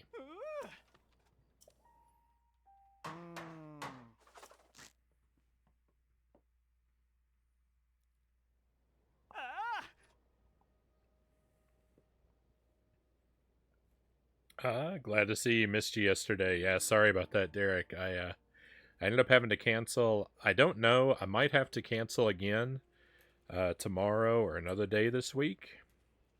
I'm trying to go ahead and give the heads up about that.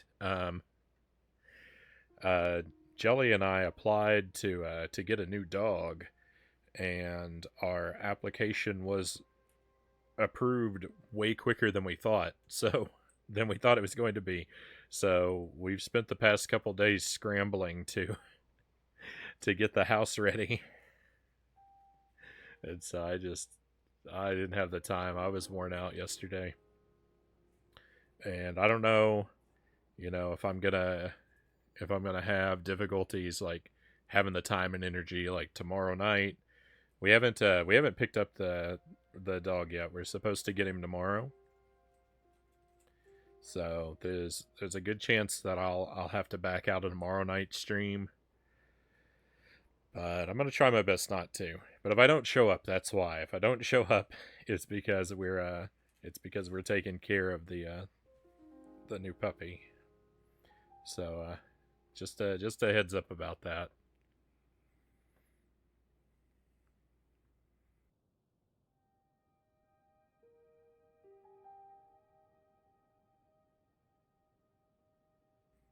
Congrats, Spacey says. Thank you. I'm looking forward to it. I'm a little anxious. I'm a little nervous. We haven't had a small puppy in a long time, and so I know that the training is going to be like a lot of patience and a lot of hard work. And we have 3 cats, so introducing a puppy into our cat-dominated household is also going to come with its own set of interesting little adventures, I'm sure. But we've had cats and dogs simultaneously before. We know what we're in for. And it will be at all. I'm sure that all of the little inconveniences and frustrations will be well worth it.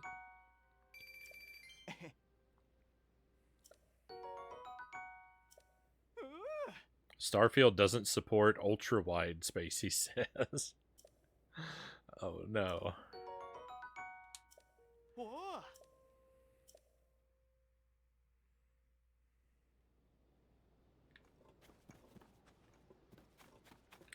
Hopefully people are enjoying that game. I know a lot of people are really looking forward to it for a long time. And I guess a lot of people have been playing it, but I don't know. I really haven't heard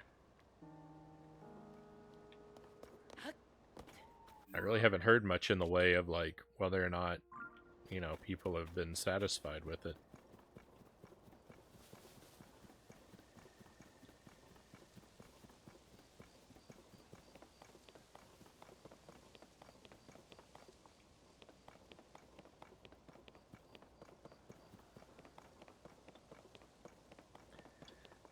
No plans for DLC for Zelda. I'm fine with that. I'm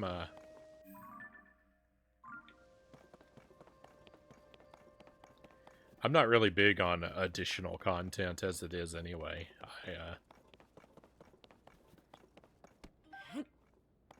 I prefer for a game to release with everything that it's gonna have and just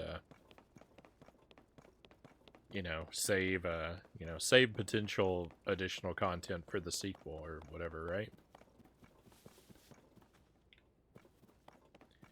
And yeah, goodness, this game is big. I don't know what I don't know. I don't know what. I don't know what they would feel that they needed to add to it.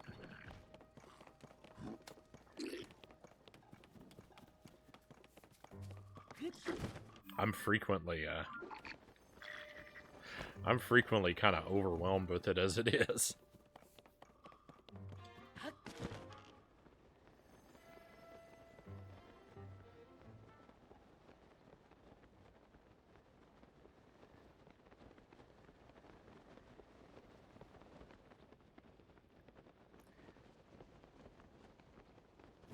Cal says, neither have I. I've only seen memes about certain things clipping really badly.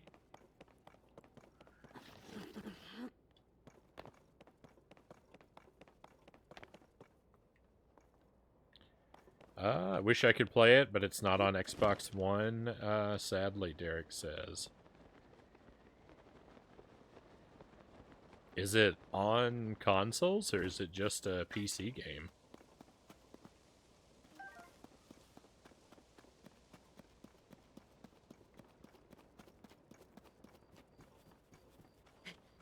Oh, it's on the Series X. Okay, so it's on the newest consoles.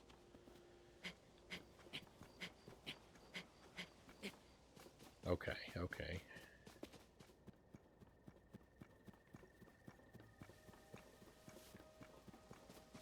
Well, I'll just wait. I'll just wait until we get a Switch release.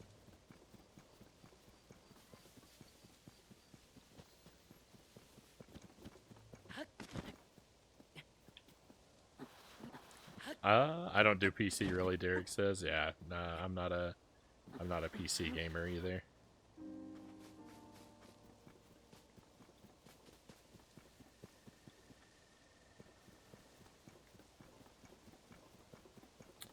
I can play it, but I have no interest, that cat says. Since it's on PC Game Pass, I'll try it probably. I mean, if it's part of something you're already paying for, there's really no reason not to, right?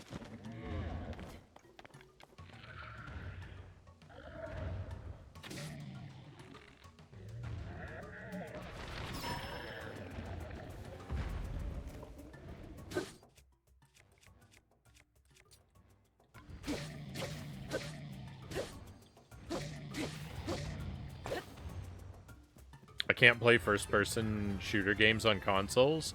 My brain isn't wired to work with it.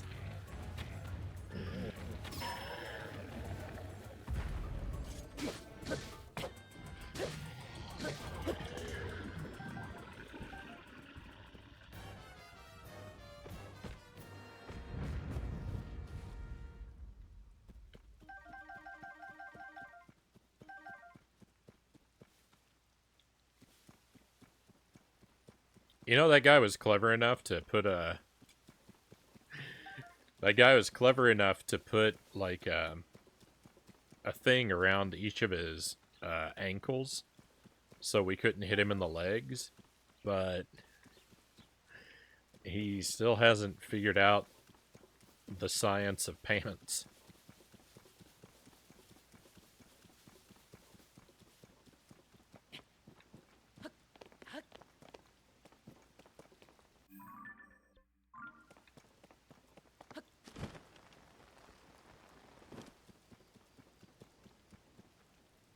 I wasn't a PC gamer, Spacey says, but I'm slowly turning.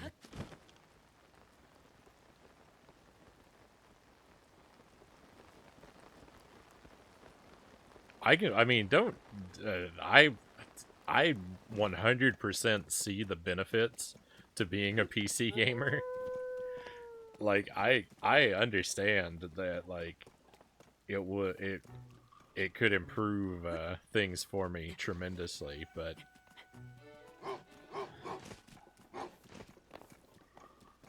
just for the longest time, like, games were always a console thing for me, and, like, you know, like, I started off with the Commodore 64 games, but after that, like, I never played another game on the computer, like, pretty much ever. So it's just...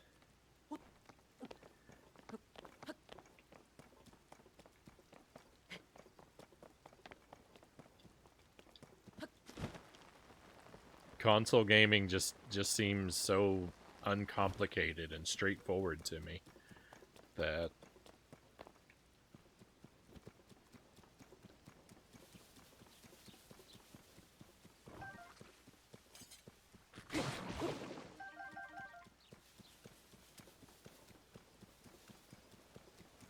I'm able to withstand the temptations, I guess, because of that. PC games seem very complicated and overwhelming to me.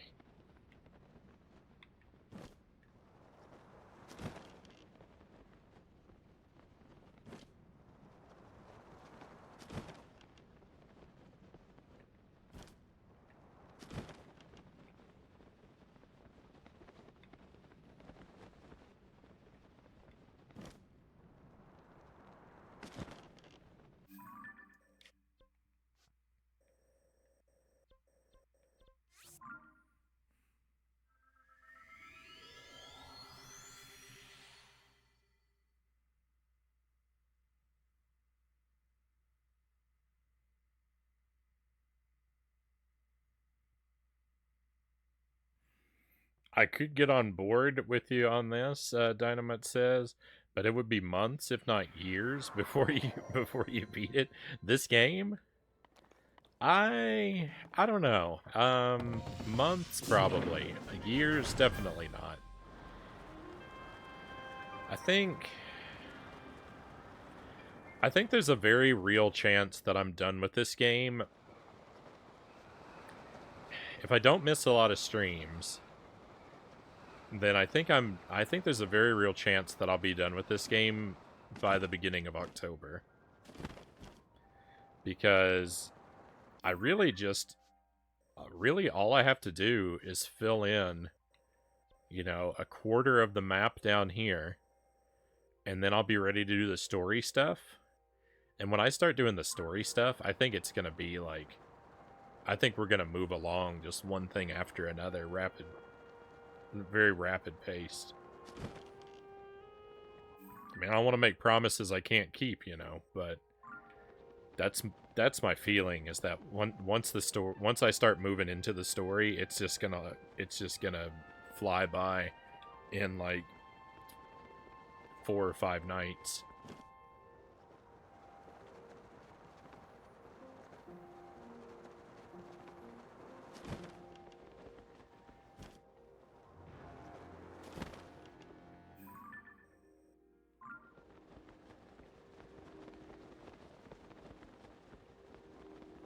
I don't know that I'm necessarily going to feel compelled to do 100% of everything in the game. Beyond that,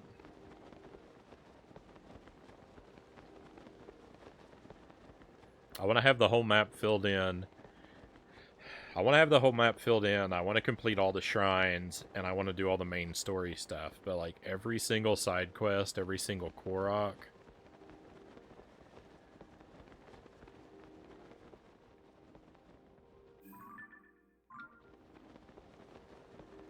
that might be a bit too far.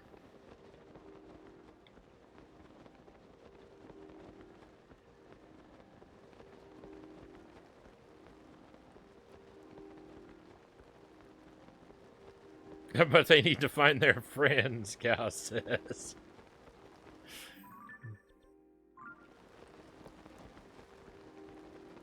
Cal's is the voice to the contrary, who will be the, Cal's will be the devil on my shoulder, tempting me to 100% everything in the game.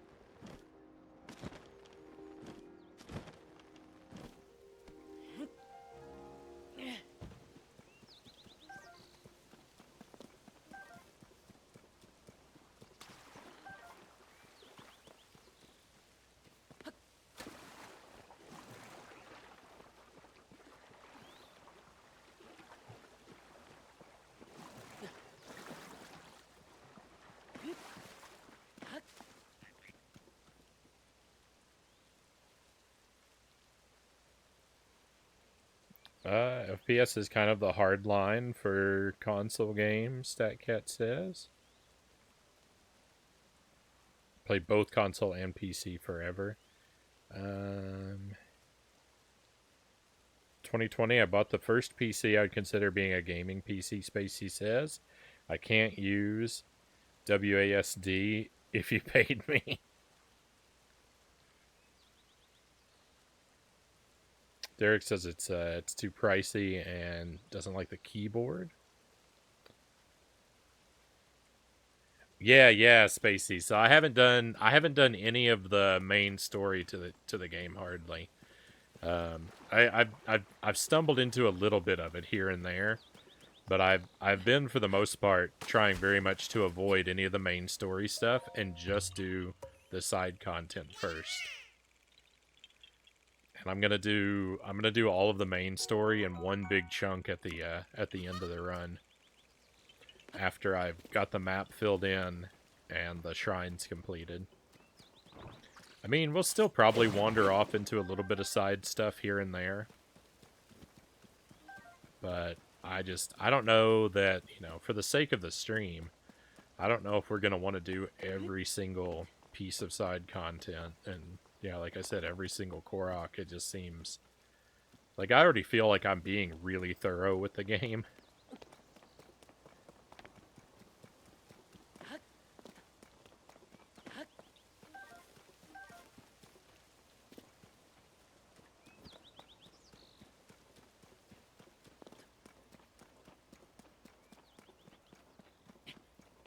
Guilty as charged, Cal says. I will encourage spending as much time as Frownie possible in this game.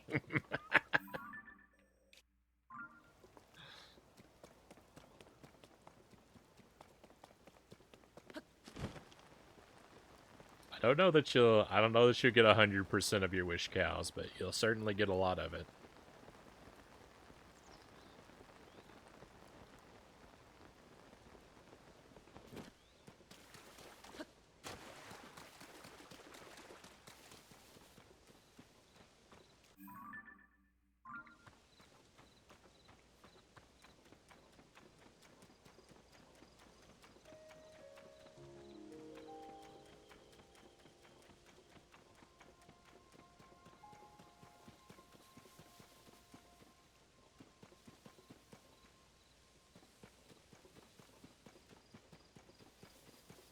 I'm happy for all that I get. I know that others aren't as Korok crazy as I am.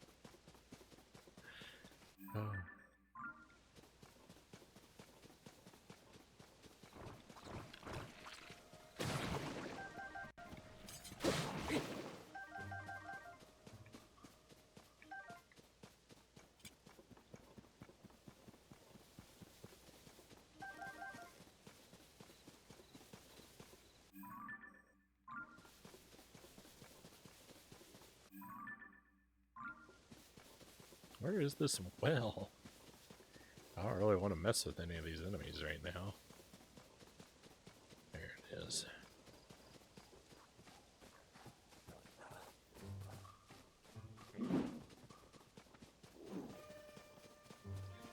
I've already gone into this well once before, but I'm going to take another look at it.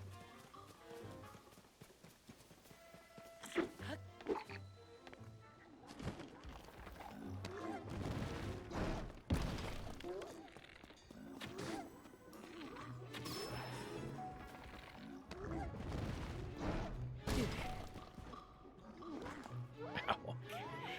I don't even know what direction that came from.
as much as like a giant exploratory game like this is a lot of fun for me, and it may not seem like it because I've spent a long time with this game lately, but like this is a real like a game like this is I think a pretty strong like break of pace from the kind of thing I normally do.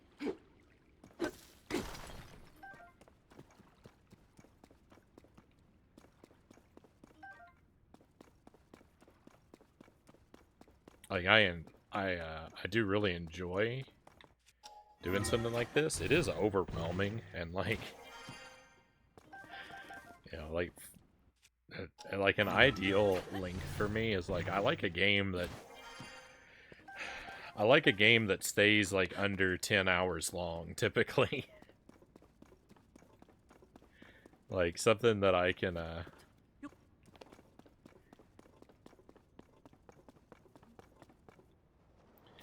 usually like something that I can clear like a game that I can beat like my first night playing it. Like a 5 or 6 hour playthrough and then like grind attempts for mastery is something I really like to do. So like a shorter game, or if it is a bigger game with more story, like something that's like 10 hours long, maybe like up to 20 hours long, but then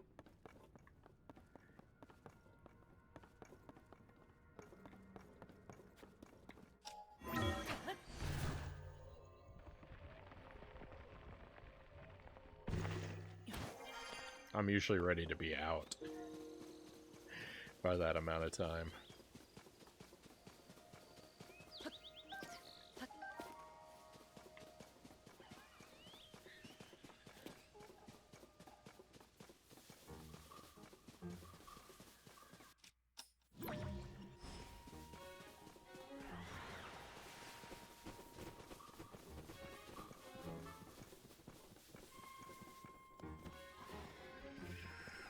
I was watching one of the Terminator movies tonight, Derek says.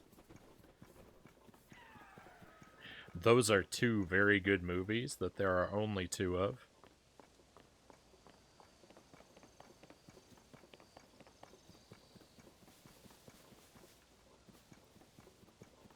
I wish this game had a grappling hook.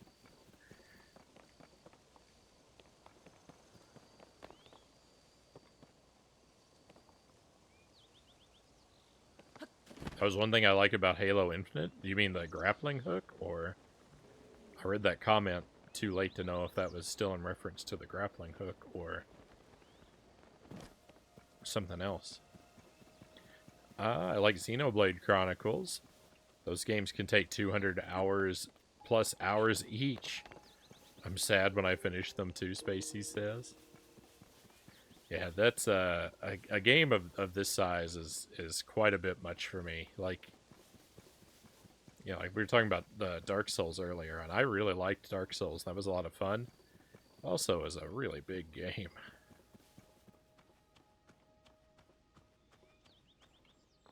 The grappling hook for Halo Infinite.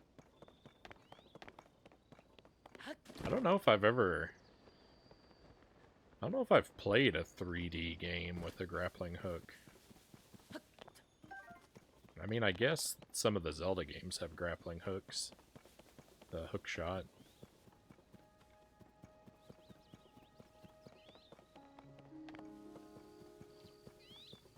So I guess I have.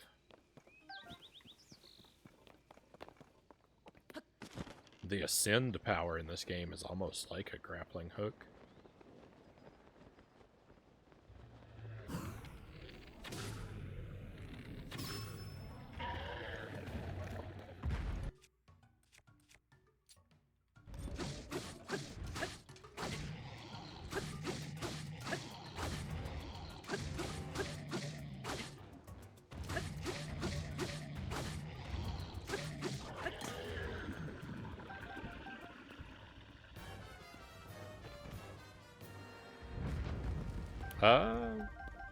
The devs of Xenoblade Chronicles helped to make the Breath of the Wild and Tears. Right on.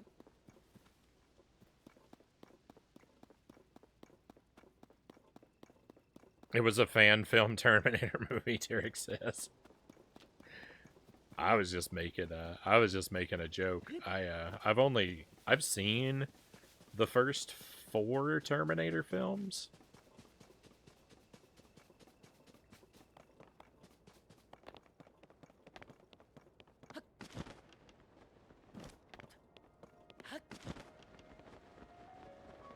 Terminator 1 is great. I love Terminator 1. I like T2 less, but I get why people like it more. 3 and 4 I don't really remember, and then I was checked out. I didn't watch any of the rest of them after that. I haven't heard very good things about them though.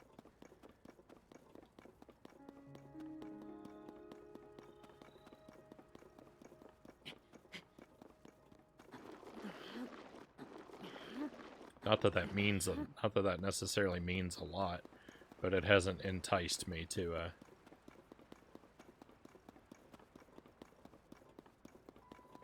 spend the time on them.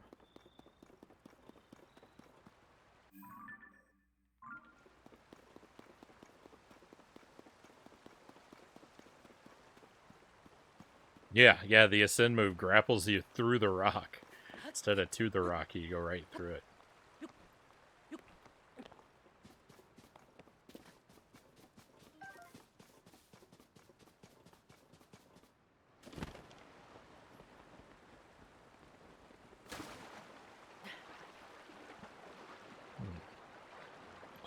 Alright. This is, why is this hanging down so low?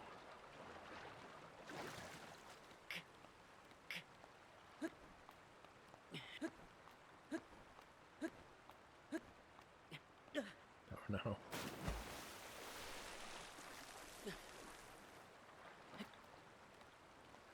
I'm not gonna make it.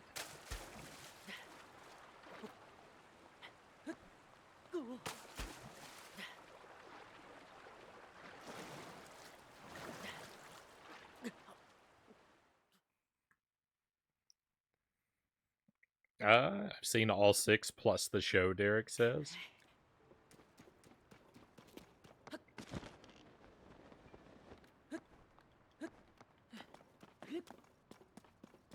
Why does the blood moon have to be rising? Why?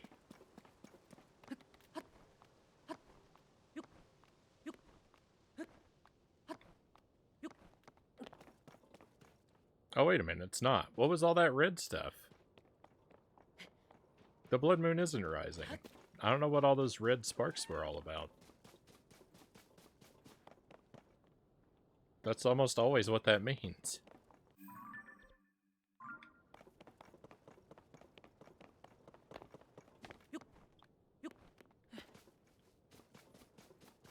Finding the entrance to this,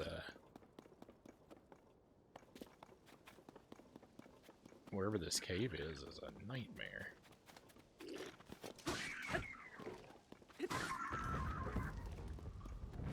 The blood moon heard my complaints and decided to give me some more time. I wish that worked more often.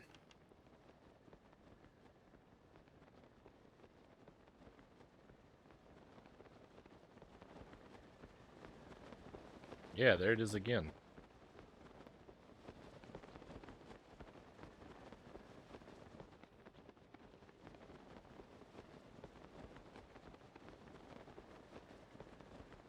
I don't see any cave entrances. I guess it's just because I'm close to the castle, but I'm really not that close.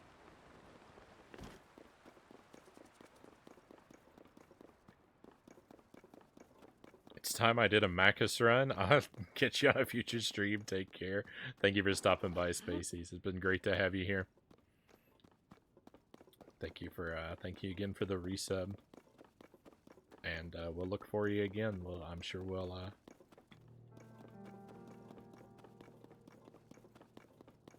catch you live at the end of the stream some night and drop in with a raid. Master Tuesday, welcome in. Happy Tuesday.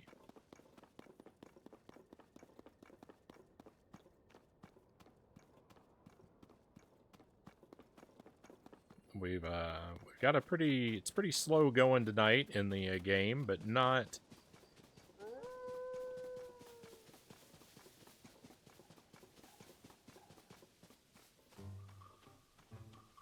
We're not without progress. I've completed 3 shrines tonight, I think, so far. So, you know, it's a really, in a lot of ways, pretty strong start. I'm struggling with this. I'm struggling with this 4th one though. It's one I've looked for before and wasn't able to find. I'm giving it another go, but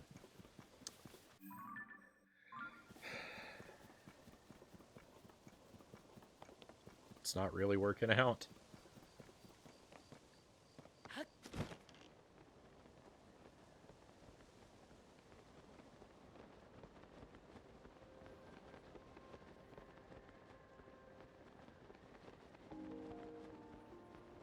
How far away can a cave entrance possibly be?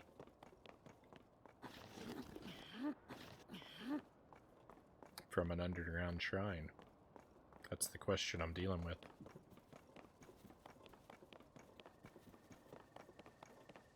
Show was great, Derek said. I was sad when it got canceled. I never checked that one out.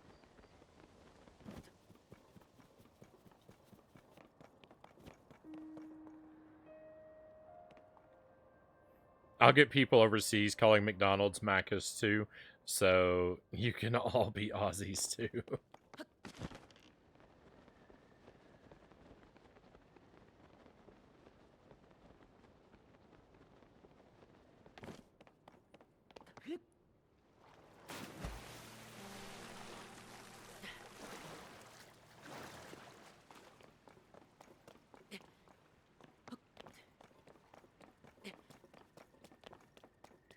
Let's try this one again. Victory. Happy Tuesday to you too. Thank you, Tuesday. I don't know if you heard Tuesday. I finally found Hestu.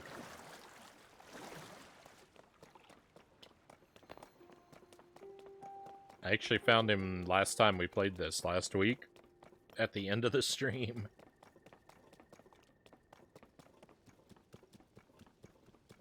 Yeah, it's pretty unbelievable. I can carry more than 2 of every item now.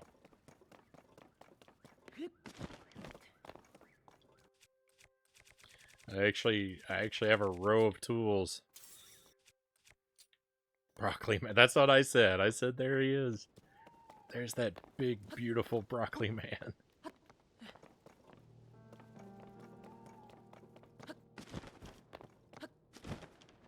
We had fun. We had fun turning in, you know, my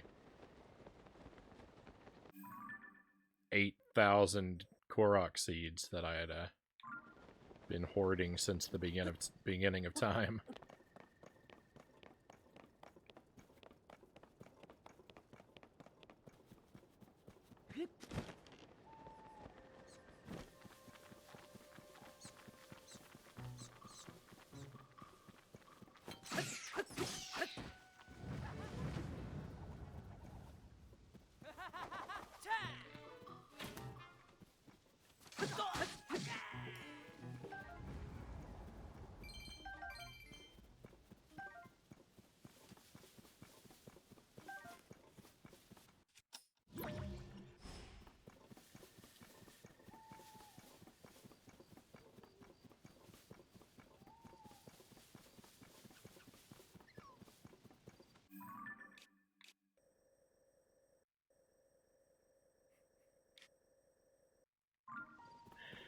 The shrine is gonna drive me out of my mind.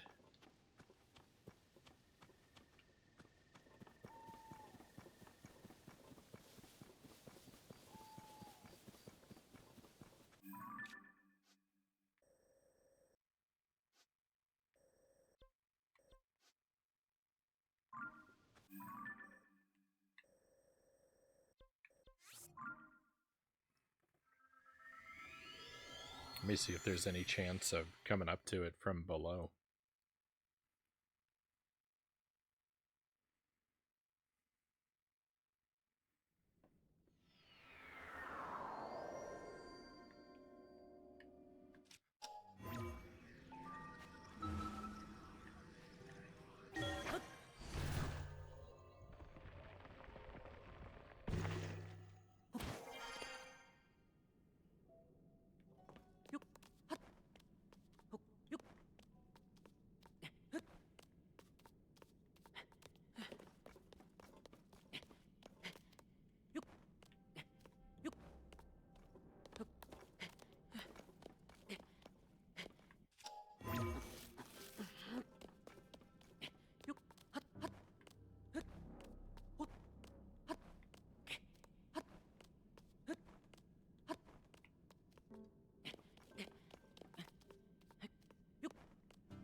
Oh no, I had this idea before.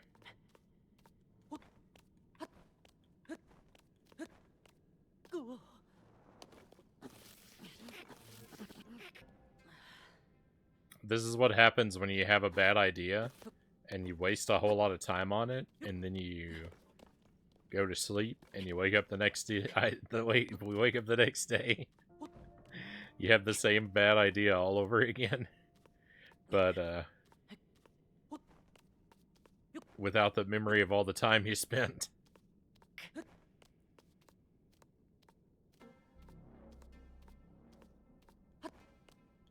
I was trying to use a platform to get beneath that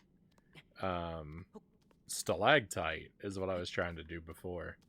Because I thought that I could use the ascend to go up through that stalactite. You know what? I'm not 100% sure I can't, the more that I look at that.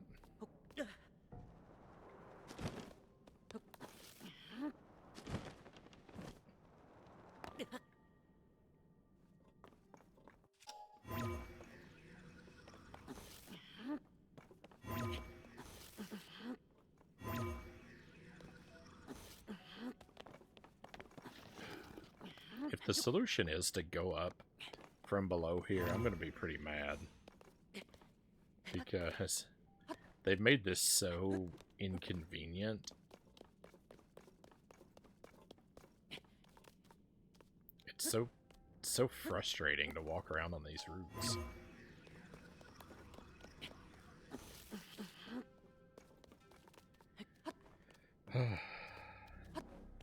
Just slipping and sliding.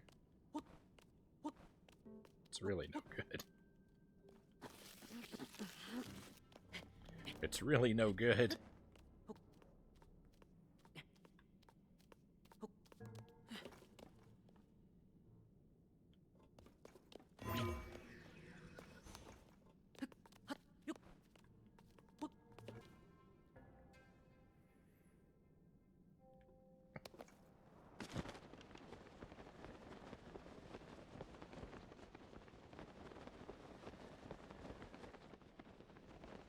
Why is that stalactite there, though, if it's not meant to be used?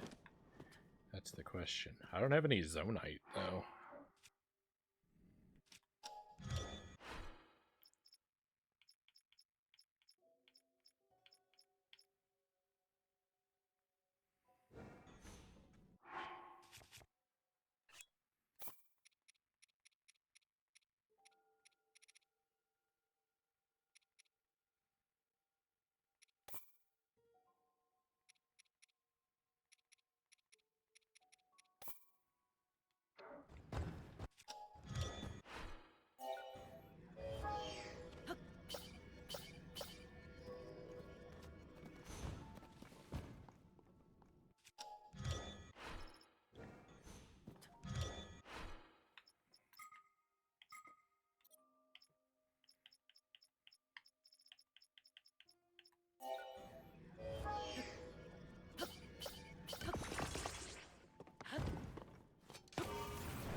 Of course not.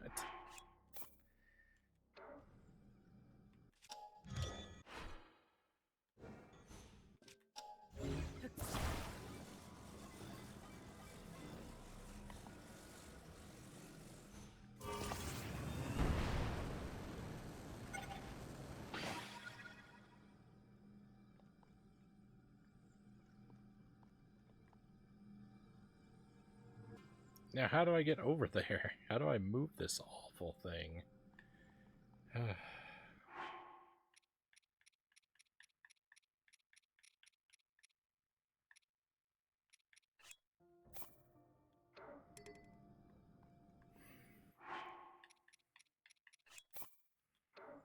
I can't.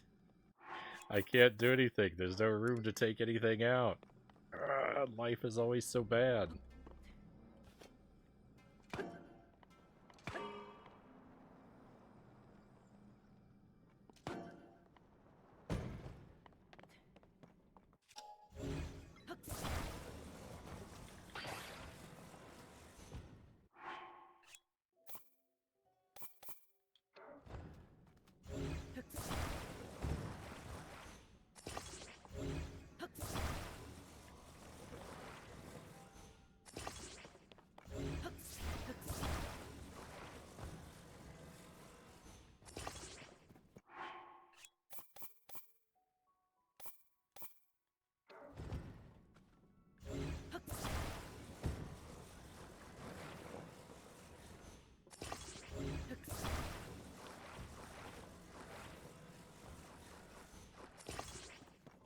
How many milliseconds do we think it's gonna take for this to burn through my battery?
Of course. There's always 1,000 problems with everything I try to build.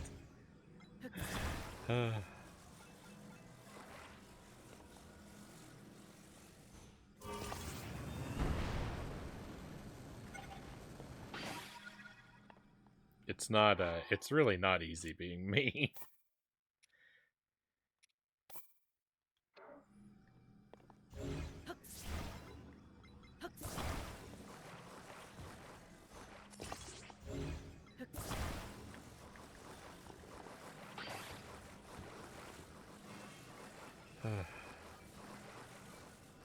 I really envy the people who are clever enough to, I really envy the people who are clever enough to beat this game.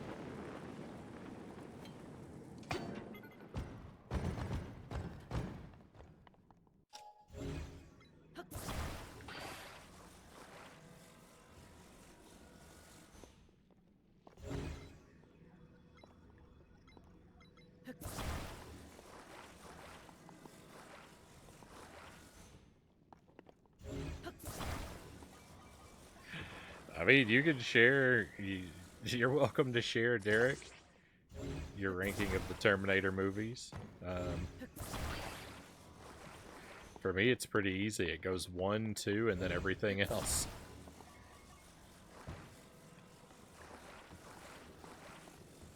I won't be able to add much valuable commentary, but you're definitely welcome to share.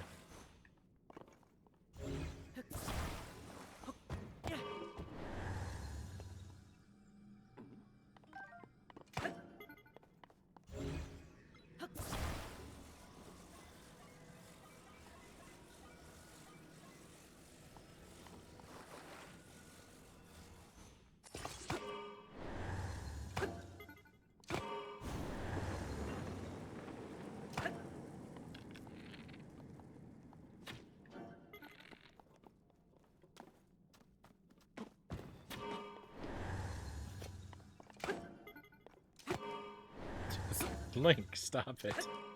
I am very clearly not trying to do that.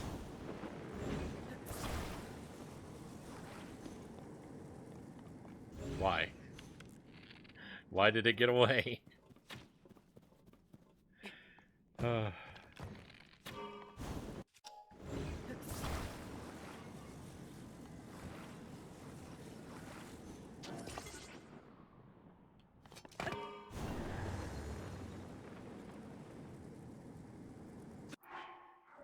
I don't like video games. I just don't even like video games. That was very frustrating. And it all led to nothing.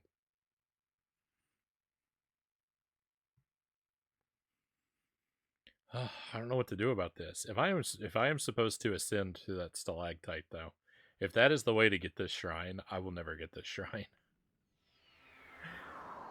we will just leave this one forever.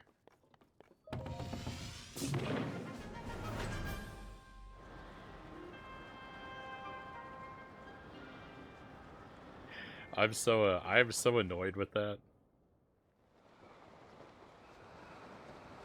I'm ready to just go play a different game.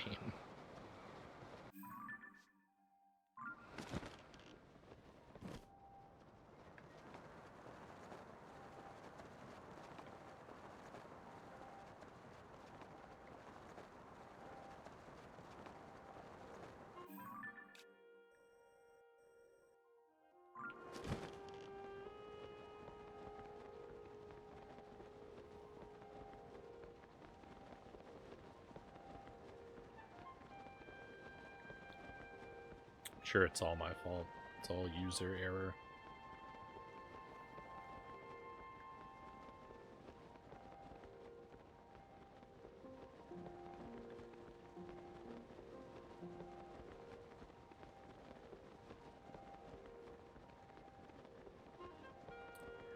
There's nothing convenient for getting over here to this shrine. Everything's so far away from it.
Let's go.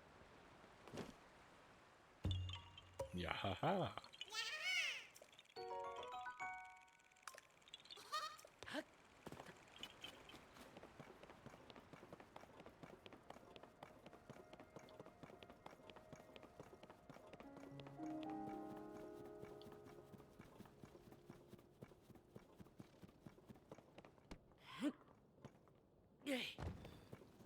Derek says 1, 2, 4,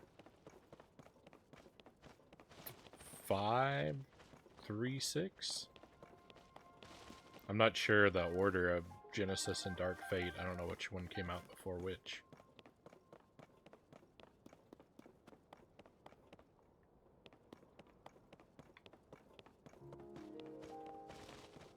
Thank you for the pistachios.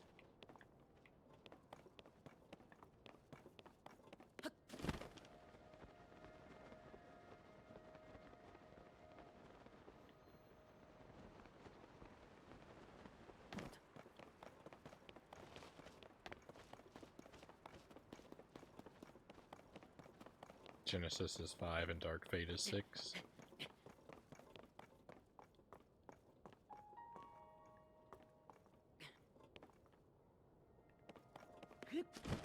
Yeah, I haven't seen 3 or 4 in a very long time. 3, I felt like I thought that one was kind of goofy, and 4 was boring. I fell asleep during 4.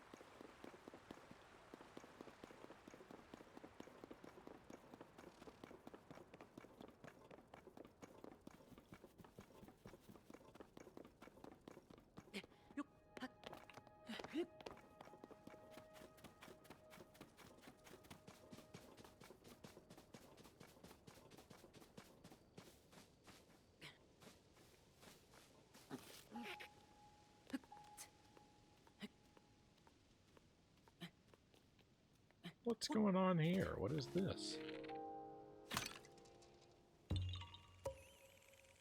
Yeah, I've never found a Korok in a tree like that before. Oh my goodness. Looked like where Winnie the Pooh hides his honey. Alright, pistachios. What's going on here? A friend is going on here, Cal says. Indeed.